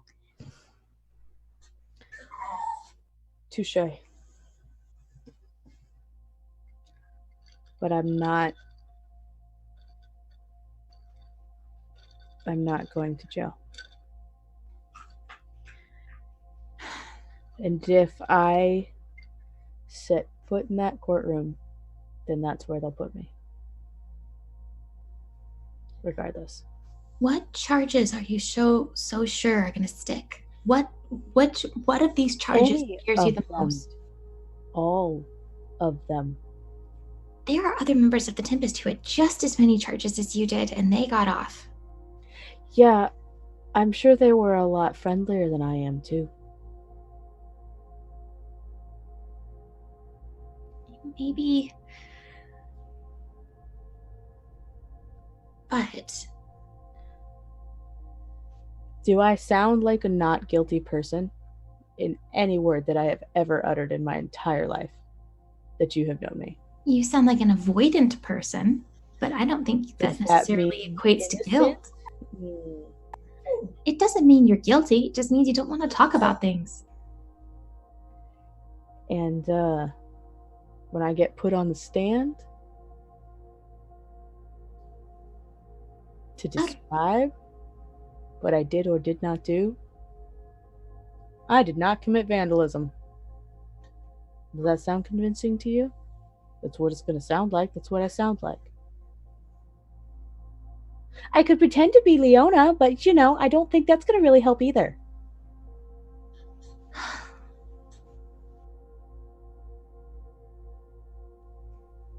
I think this is less. I hate to downplay it, but I really don't think this is as dire as it sounds. The files that I've read, I don't know, it just sounds like there's a way to get you out of this. We just have to figure out what it is. I sure hope you're right, Sparkles. Me too, honestly.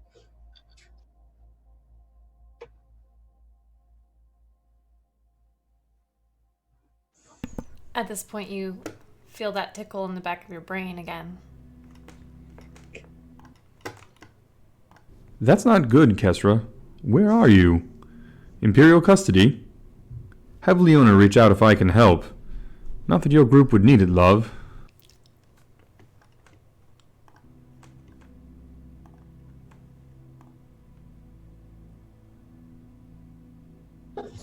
Kesra, you jumped again. Surely there wasn't a bug this time.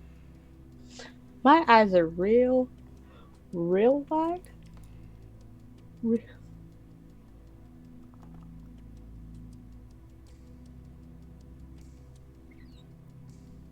Kesra?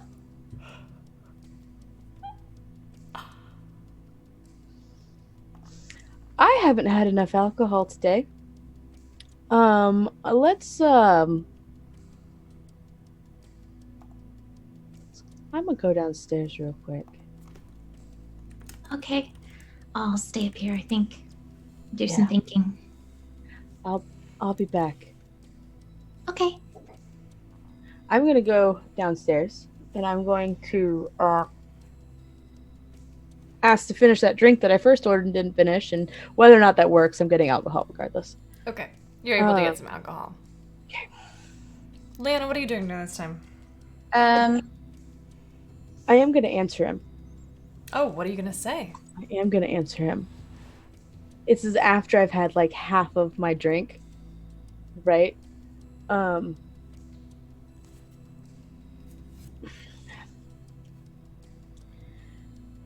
Well, Blondie, it's worse. I'm in Zara, and I'm not really sure if I can get out of this. So, better talk to Sunshine. And then I finish my drink. And then I order another drink. And then I put that in a to-go cup and go back upstairs. They have an open container. It's Sure. fine. I'd probably be leaving around the time when she's walking up. And just catch her in the hallway as I'm going out to investigate some more. Ezra, how are you doing? Oh, you know. Peachy. We're going to figure this out. Yeah? Yeah. I promise. Find a way.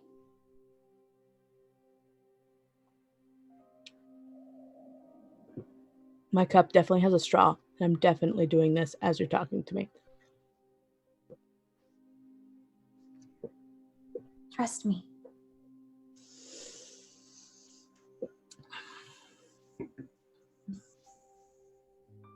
I trust that you'll try. I'll take it. And then I'll head out. Where are you headed? I am heading. Well, I thought I could go to the. So I'm looking for Kendall. Okay. You want to go to the general store that you heard about? Yeah. It's called Niddles General Store. Kniddles. Niddles General Store. Niddles. How late is it right now? In my head, it was like after dinner. After dinner at this point, yes. You have all had a very adventurous day in Zara so far. A very disappointing. Great. Okay, so I'm looking for Kendall Evertree. Okay. Why don't you make an investigation check? I'm gonna use my advantage. Okay. Oh well. Okay, 14. Okay, let me take your advantage off. 14. It's dark. It's hard to see out here. The city is a little frightening after dark. You kind of, it's not often, well, I don't know. You can tell me how often it is that Leona feels scared walking alone at night, but this is one of those nights. You realize it's been ages since you were alone. Mm-hmm. You walk around the streets. It's quiet.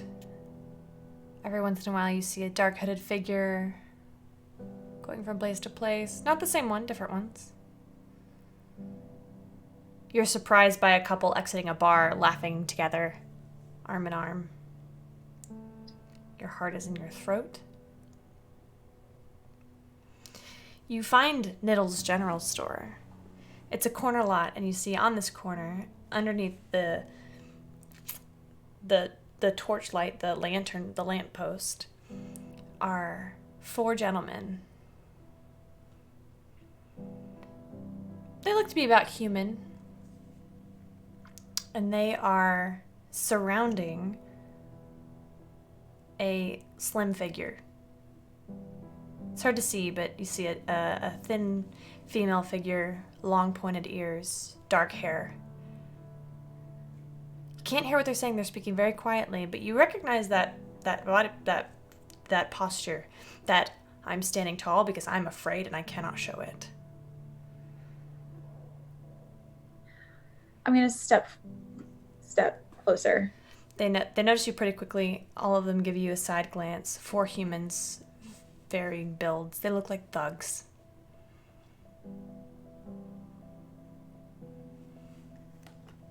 I'm going to quick glance, and I'm going to look at her. Okay. And I'm going to say, Elena, I've been looking everywhere for you. It's just down the road.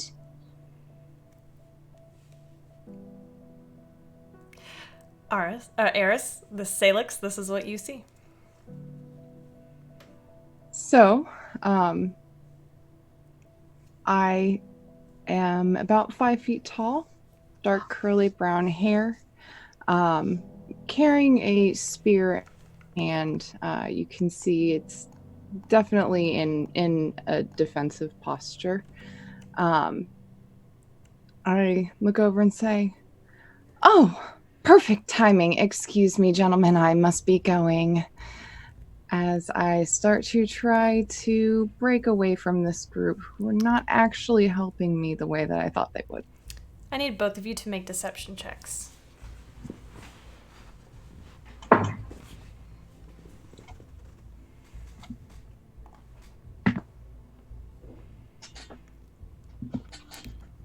Oh, that's not great. What'd you get, Salix? That would be a 4. What'd you get, Leona? 19. Let's see how smart these boys are. They're boys. They're probably not very smart. Oh! That's a natural 1. Oh, okay. One of them kind of reaches forward to maybe kind of block your path, but another one grabs him and pulls him back. And Salix, you are able to skirt away.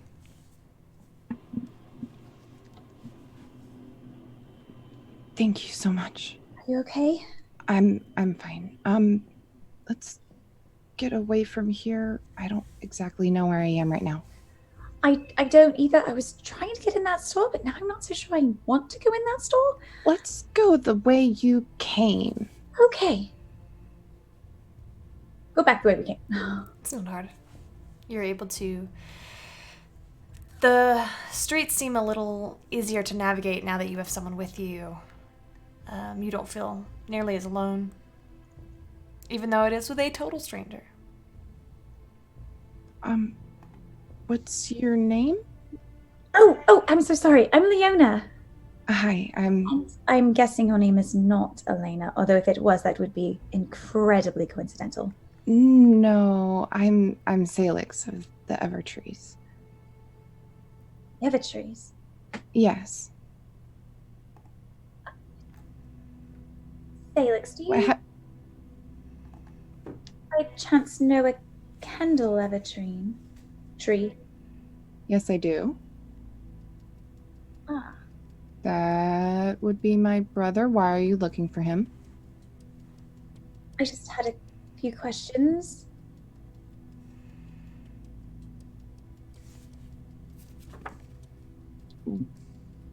But it's My grip tightens on my spear a little bit, but I just look more apprehensive than anything. I had heard that he could acquire certain goods. Well, yes, we're traders, but do you know where one could find him here? I tracked him here. He didn't come home after a run a few days ago. Oh, I don't know. I was just going to try the general store. I had no idea he was missing. Well, I mean, he knows the city a little better than I do. This is only like my 3rd trip here. Did you check the store?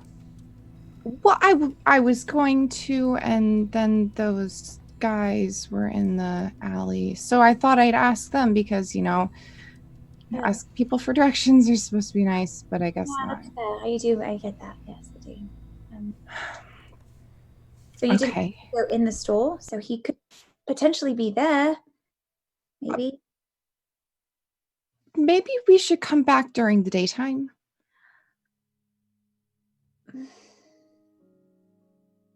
What are you looking for? Things I probably shouldn't be looking for. But I need.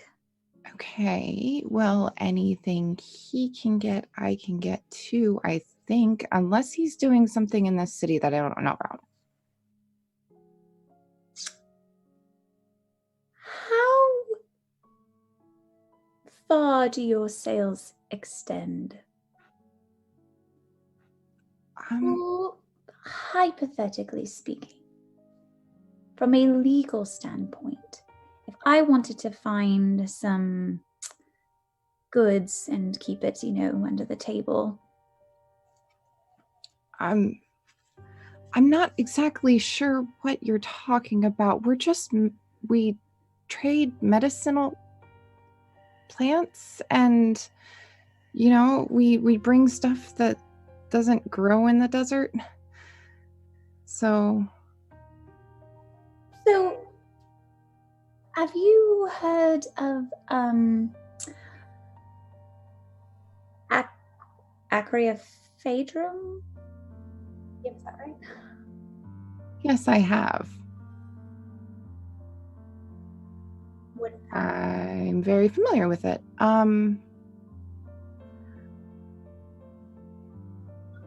Look, I can get you what you need. I'm not quite sure why this is such a touchy subject, but if you can help me find my brother. I can 100% do that. Yes. Okay, because that's he never leaves this long.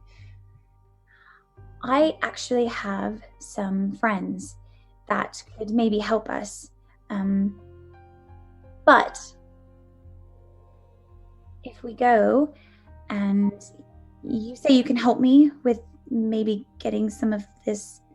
Look, I know exactly where it is, okay? So if we were to help you, could you and I make a deal where you don't tell them? I can, yeah, that's fine. You can have your secrets. Everyone has secrets of some sort. Yeah. Leona, your corruption point is fulfilled. Okay, so guess you should come back and meet my friends. They're very nice. And then maybe we can look for your brother when it's not dark and full of scary people that apparently corner people rudely. Yeah. They wanted things for my information that I didn't really want to give them. So I'm really, really glad I met you. I'm glad I met you. Hopefully, we can help each other out. Yeah. I will lead her back into the tavern and upstairs to our rooms, and I'll just... Guys, hello? What is it? Oh, wait. Is the door open? Can I just look in? I mean, you can. It's fine. I know how doors work. I'll open the door. Leona, why did you knock? Oh god, you brought some... Oh, Leona! What the hell? Oh. What's up? Hello. Hi there. This is Welcome to my the friend. show. He likes to impersonate the prince from time to time. Leona, stop. Ray walks out, casts disguise self as he leaves. He's nice. He's very sweet. He just got caught off guard. Okay. This is my new friend, Salix. Hi. Let's meet Hi, Salix. Hi. Deirdre and Kessera. She is looking for her brother.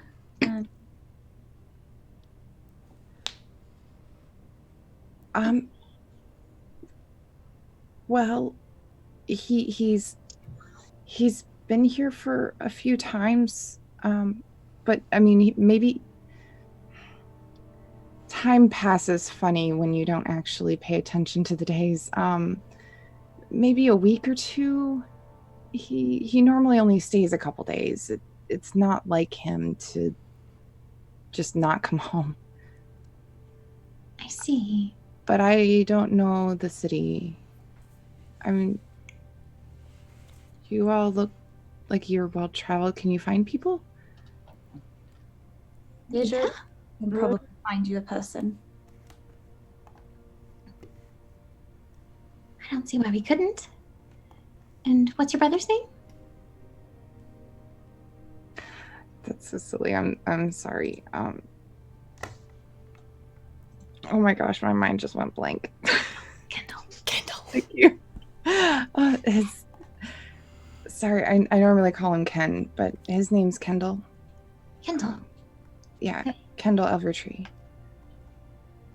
And why was he out? Well, we trade between our grove and the city, things that we can't make or it's just too difficult. And he went trading and he didn't come back this time. I came to find him myself and I was able to track him all the way here, but once I get to the city, I'm completely useless. He taught me a couple tricks, but not that.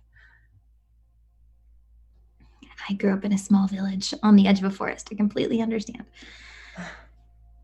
I don't know if you'd consider our grove a village.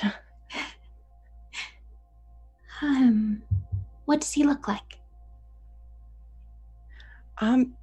He actually looks quite a bit like me. A little taller though.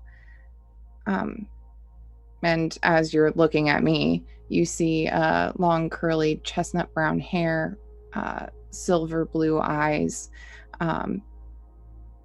fairly medium tan skin from being outside, and you can see tons and tons of freckles all over. In addition, actually, now that I'm in the light, you can also see that there are tattoos running down my arms and onto my hands in swirling leaf and vine patterns as well. I'm currently wearing a flower crown just like this one, and I'm only about 5 feet tall, but sturdily built for an elf at least. I see. Okay, well that's good. Does he have any tattoos like you have by chance? He didn't get tattooed when he came of age. He won't have them, but I mean, for what else? We're practically twins. We're only a year apart, and you can tell we're related. That's good. That's helpful. Do you have any idea? Were you two in contact at all while he was gone? No, we don't really have any way to contact each other. We don't, other than when he comes to the city, we don't really need to. We're pretty much just at the Grove. I'm gonna look at Leona. I'm sorry, Salix. We're on a completely different thing right now. Leona, does she have something to do with what you were investigating? I'm kind of confused as to how all this happened. Oh, no, I just happened to run into her with some unfortunate gentlemen. I see. And helping people is kind of what we do. For better or for worse, it's what we do. No, I think there's still a chance for us to get everything we need done. We still have 5 days, so... We have time. We have some time. This seems fairly pressing. Did your brother have any contacts here, Salix? I know the person we normally trade with is named Ferdinand, and he's the owner of the Niddles General Store. Other than that, I don't really know very much. I only got taken on one of these trips about twice so far. Mother insisted I waited till come of age before I could come to the city myself. Kendall developed a bit of a love for it. He usually came. That makes sense. Okay. So, it's probably too late to do anything tonight. But maybe let's go speak to this Ferdinand tomorrow and see if your brother made contact with him. Okay. That sounds good. I know it's a bit of a tight squeeze, but would you like to stay with us? I look around. How big is this room? This is one of the larger rooms. It's got 3 beds. And there are 4 people in it. Well, currently there are the three women, Kesra, Deirdre, and Leona. And you hear a gentle knock at the door. It's me. Yep. Ray opens the door. Salix, you see a gentleman who is around 6'4", curly dark brown hair, a kind of a grown-in beard and mustache that hasn't been shaved in a few weeks. Make a history check with advantage.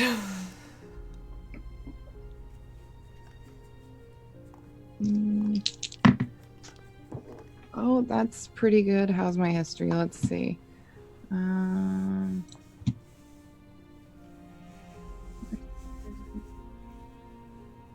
It's not a very high DC. Dirty 20. You recognize the son of the Empress. The Crown Prince Aurea Massier was the one who was clearly upset by Leona just bringing in a stranger. Oh, I recognize you from that book I just read. Oh, okay. My name is Areo. I apologize for my boorish behavior earlier. I was quite upset. Will you please forgive me? I start bowing. No. I'm so sorry. Your Highness, Majesty, I don't know what to call you. What is your name? I'm Salix of the Evertrees. Salix of the Evertrees. Technically it is Your Highness, but there's no need for that.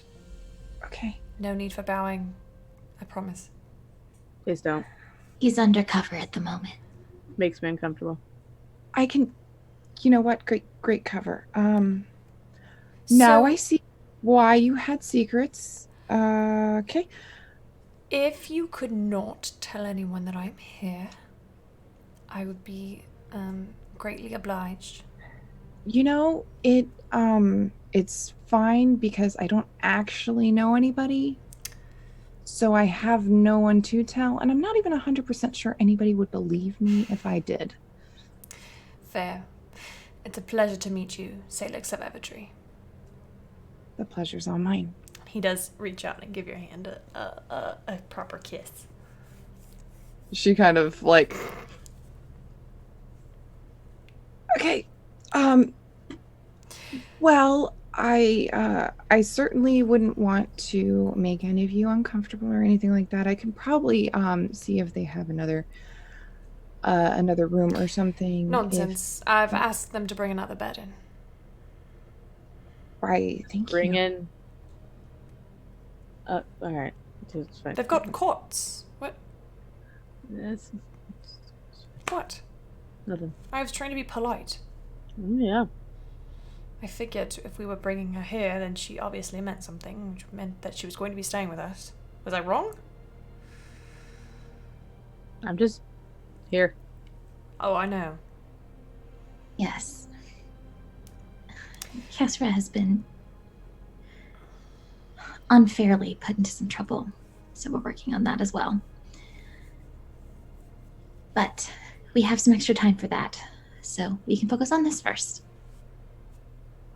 There's a gentle knock at the door. Ray disguises himself as an older gentleman. They bring in a single, twin-sized cot, essentially.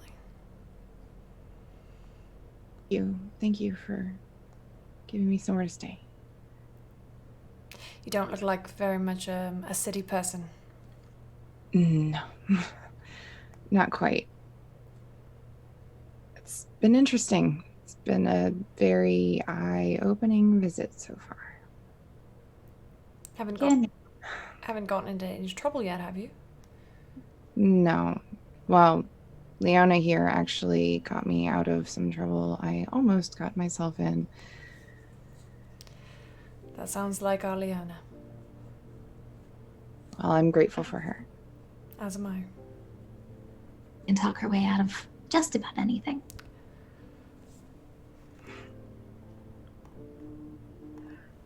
noticed. Well, Salix, make yourself comfortable. Okay. I'll go ahead and sit down and I take off my flower crown and I just kind of start touching the petals of different flowers and leaves and druid crafting them a little bit more full because they had started to wilt over the heat of the day. And as I do that, you can see the tattoos are actually lighting up from brown to green as the magic flows down my arms into the flowers. That is incredible. I'm sorry, I didn't mean to stare. I've just never seen that before. About to say the same thing. That's the gift. Bonding with my tree. Yup. Trey, I'm sorry? you have a... Continue. What tree? We're all quite curious. Well, my family cares for a grove of trees and, well, other plants for that matter. And when we come of age, if we have the druidic nature about us, we ask a tree for an offering, bark. If the tree consents, we take the bark and make it into ink. And then as part of our coming of age ritual, we get the tattoos. And then we're bonded to the tree in the grove. If something happens to the tree, this is gone. Well, just doesn't mean as much.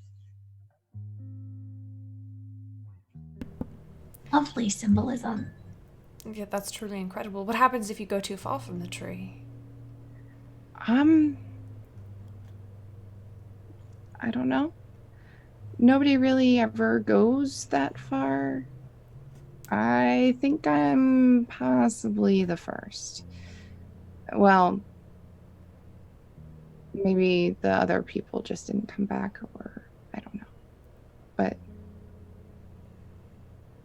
generally, we stick to our groves and guard our trees. But, I had to find my brother, right? So Do any of you have a brother? 2 sisters.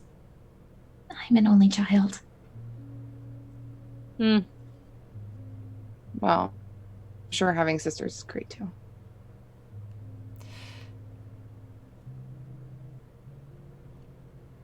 Did you look at... No, go ahead. I was gonna ask, did you see your brother's tree before you left? Was it healthy? Was it okay? Well, he doesn't have a tree. Oh, that's right. He didn't not- leave marks. Yeah, he he just never really showed interest in it. It's not his thing. He likes the world outside more. That's fair. Is he older than you? Not by much. Just about a year. For elves? Yeah. Practically twins. That's what they tell us. I guess it is kind of fair. I have a twin as well.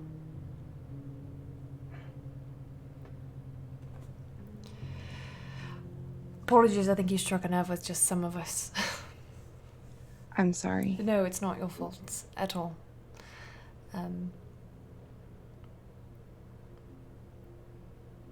Tell us about your brother. Well, he's strong and he's brave and he always looks out for me. He's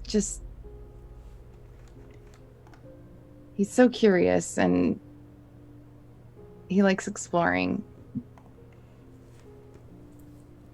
Every time he comes back, he brings me something, whether it's a plant I've never seen or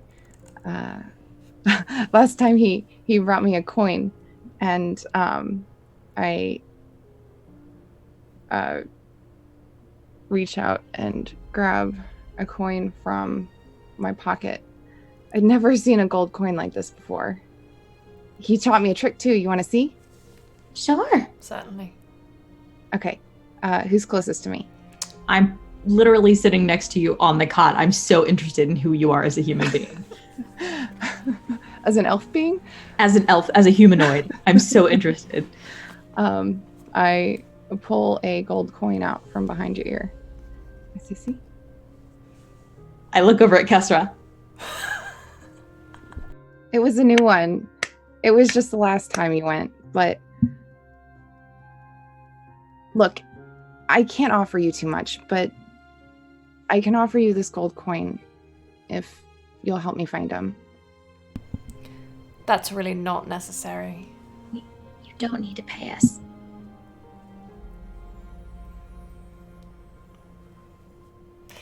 These fine adventurers actually recently helped me find my sister, so they're in a bit of a business of it. Well, that actually makes me feel better. I mean, you're all so nice. Thank you so much. I think you've helped me out more tonight than you completely understand. It's our pleasure. Just glad you're safe.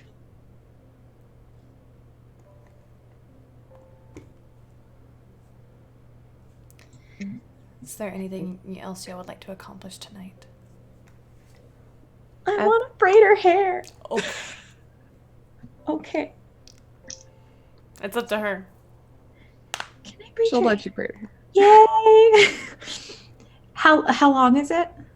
It's about it's just past her shoulder blades. It's not too long. Okay.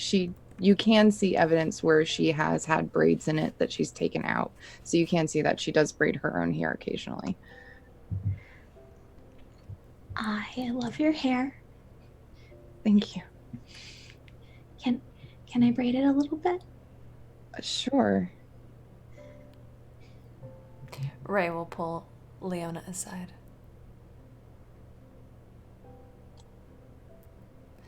I'm sorry. I know. I wasn't thinking.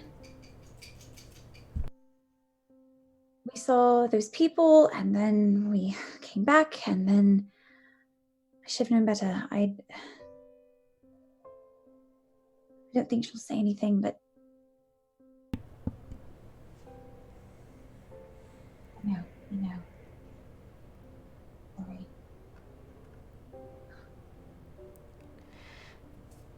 Well, I was preparing a stern rebuke, but I see that you are punishing yourself more than I ever could. Come here.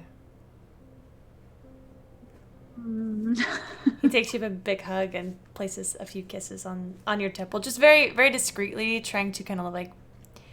He has caught on that Deirdre, it makes Deirdre uncomfortable, so does it as discreetly from Deirdre as possible. I'm just gonna sit there for a minute. You did a good thing tonight. That's so selfless of you to help her like that. You're always doing things just for doing them. I've always admired you for your heart and your pure intention. You're too kind. I'm not at all. That's why I fell in love with you. Just look at that smile. There it is. I love you. I love you. I'll reach up and down. Oh, well, I mean, if he's gonna have to bend down a little bit. To give him a kiss. Yeah.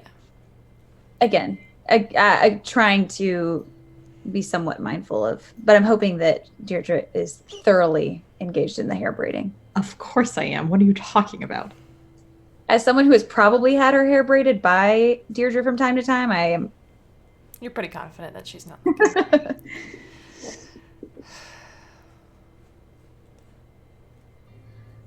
Salix, I'd say you would probably notice this. Yeah. I don't say anything about that in particular. I just kind of keep to myself. However, I do say, that feels really nice. Ken used to, sometimes braids my hair too, so it feels nice to have someone's hands going through it. I braid Leona's hair sometimes. Yeah, of course. I always wanted a sibling. And I feel like this is something that I would have done had I had a little sister or a brother who chose to grow his hair out. I take a look around the room and I say, well, it looks to me like you found some siblings, even if they weren't born to you. They're family. We just need to remind ourselves of that from time to time. Just remember, found family is often much more stable than blood bonds. You don't get to choose who you're born to, but you can choose who you are, and you can choose who you're around. That's true. I love these people a lot. It just hurts to be around them sometimes. Family's funny like that. Yeah, it is.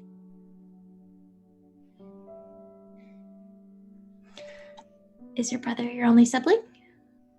Yeah, it's just the two of us. I mean, relatively young, both of us for elves and druids. Our parents are still kind of young too, so they have plenty of time. You may have another sibling. It's possible. But for now, I like that it's just me and Ken. He's a good big brother. It sounds like you two are close. Yeah. Which is why I'm so worried about him. I don't really expect him to. He wouldn't go off like this, and he certainly wouldn't just leave me. It makes me think that something happened, but what? Where? Well, then we'll work and find it out, and hopefully we can find him unharmed. Yeah. Your friend is also in trouble. Is there anything I can do to help? Oh, you're so sweet. From the way I was told things, it sounds like this may be above even our heads.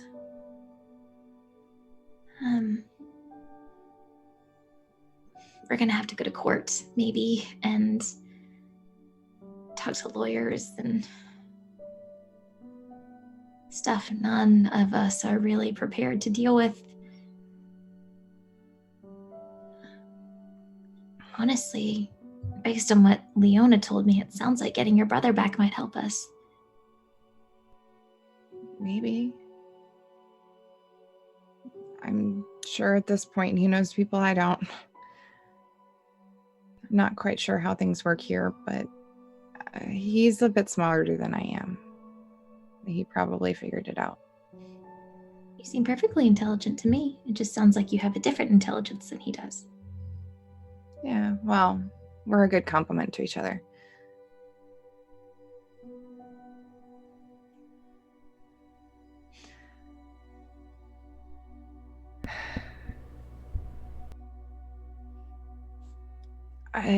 Would you mind if I got a little bit of sleep, if I could? Sure, I'm so sorry, and I'll No. It's okay. It's not the easiest journey getting here from where I live. No, it's probably been a long day. I'll let you rest. Okay. Thank you. I'm sorry. No, please don't apologize. You've been through a lot. It sounds like you have too.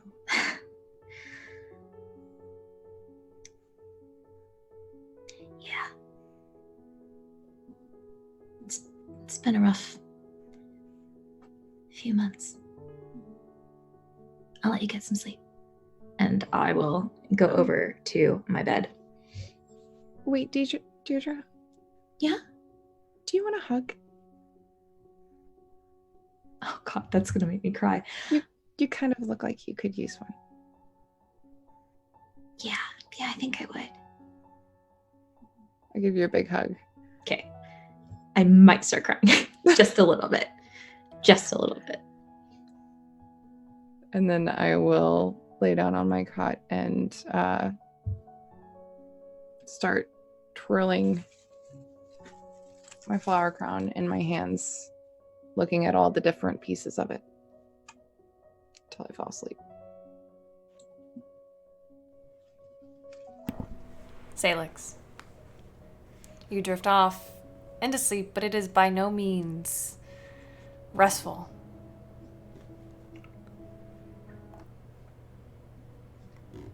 You dream of falling into inky blackness, into the void. You see the tree that you have sworn to protect shriveling up, the leaves falling and turning to ash as they hit the ground. You see fire, smoke and ash, dust and darkness. You see a pit, a pair of eyes looking up out of the dark. You call out for your mother or your father. You call out for your brother. See a series of flashing images go by. You see the Temple of Cord, the statue of the Storm Lord, his mouth set in a hard line, the pits of sand that they spar in.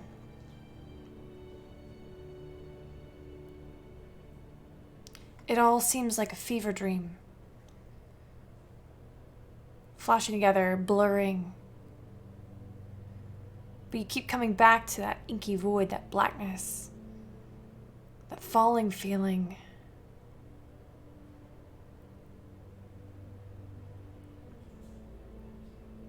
You don't know if this is because you're far from your tree or if there's something else here, but when you wake up, your tattoos are gently lit.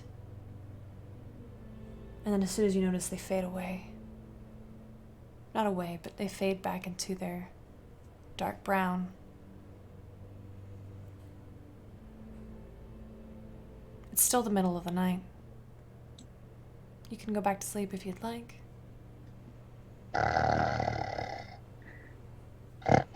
I look around again at the room around me. Everybody's sleeping in their own way, and I caress the white flower right here, wondering why they want it so much. And how it can help.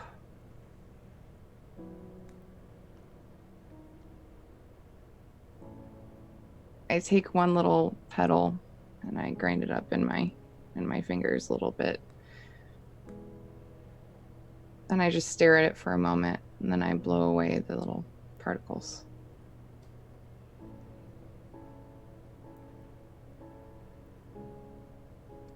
And then I turn over, kind of holding my flower crown, and try to push the thought of that inky void and the fire from my mind. Takes a few minutes, but you eventually do drift off into unconsciousness. You all gain the benefits of a long rest.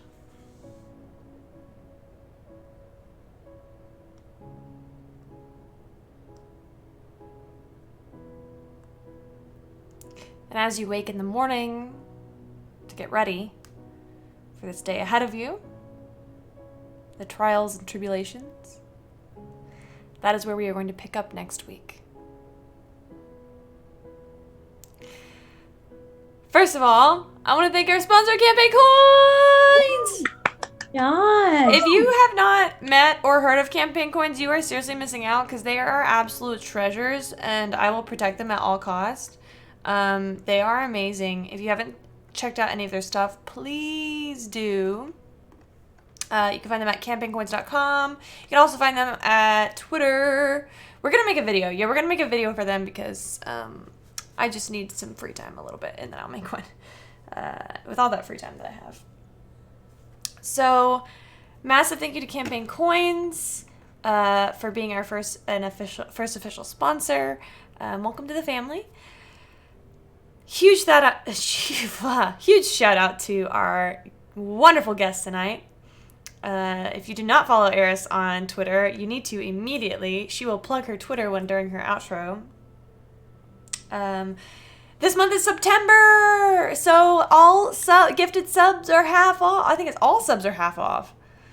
And if you cheer, you get extra cheer, and it's just everything is much more awesome. And so we've reached our 35 goal thanks to some amazing anonymous gifters. There's been 6 anonymous gifters in the chat tonight. Thank y'all so much. You're incredible. You're amazing. You're doing the Lord's work. We are 8 subs away from our 50th goal, 50th spot, which means that we can release our last emote, which is the Deirdre. It is so cute. If you would like to check it out, you can join us in our Discord. It is a really good time. At the very minimum, come and post a picture of your dog or cat or fur baby because we live for that stuff. Let's see, what else am I forgetting? Don't forget to check out our Patreon. We also have some hot merch going on. And we're going to go ahead. What? Warm fuzzies. Warm fuzzies. Warm fuzzies. I forgot about the warm fuzzies. So let's go ahead and start sending off while I'm pulling the warm fuzzies up. Why don't you start us off, Leona? Hi, I'm Mindy. You can find me on Twitter at mkay1713. And I played Leona.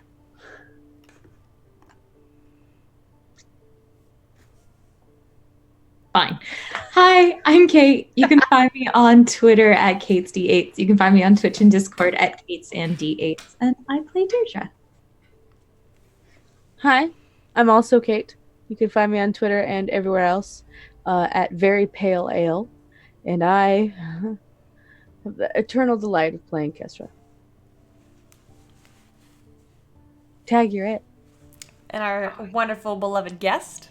Hi, I'm Eris. You can find me on Twitter at Eris_Savad. Tonight I have been playing Salix Evertree, or as she prefers to be called, Salix of the Evertrees. So with Salix's appearance, I am going to make an announcement. We are starting a new campaign. It will be on Sundays in the afternoon, and over the next few weeks, you're going to be seeing some of our friends come and guest for us, and these guests will be joining us in this campaign. So it's very exciting. We're so thrilled to be bringing you guys some more streams. We also have other Open for Adventure streams in the works. We have specifically one more. It's still a secret. I can't talk about it yet, but we're getting there. We also have a lot of one-shots coming up, run by Jordan from Crit Snacks. So come check us out on our Discord if you want to be part of this amazing family, or the Over A base. Hey. I'm Camille. I am the Dungeon Master of this channel. You can find me at Camille Does D&D. You can also find the channel at Open for Adventure on the Twitter. We love all of you. Thank you, everybody, for the gift subs that you gave out tonight. You are amazing. I'm going to give our warm fuzzies out. Our warm fuzzies are Chris Jagish. Thank you, Chris Jagish. We love you. Our second warm fuzzy is Callan, a.k.a. Debatio? I don't know how to say your username, friend. Callan! We love you, Callan! And last but not least, Bel Chavez. Yeah, Bel Chavez. We love you, Bel Chavez. We're so glad to have you back in chat. Those are our warm fuzzies. I did all of our announcement. I thanked our campaign coins, which we will be running a giveaway through soon. I don't know if you guys know about Devon Rue, but they got some Devon Rue stuff we're going to be giving away real soon. It's very exciting. So, on that note, I think we're done for the night. Yep, we're done for the night. Y'all have a great one. We will see you next time.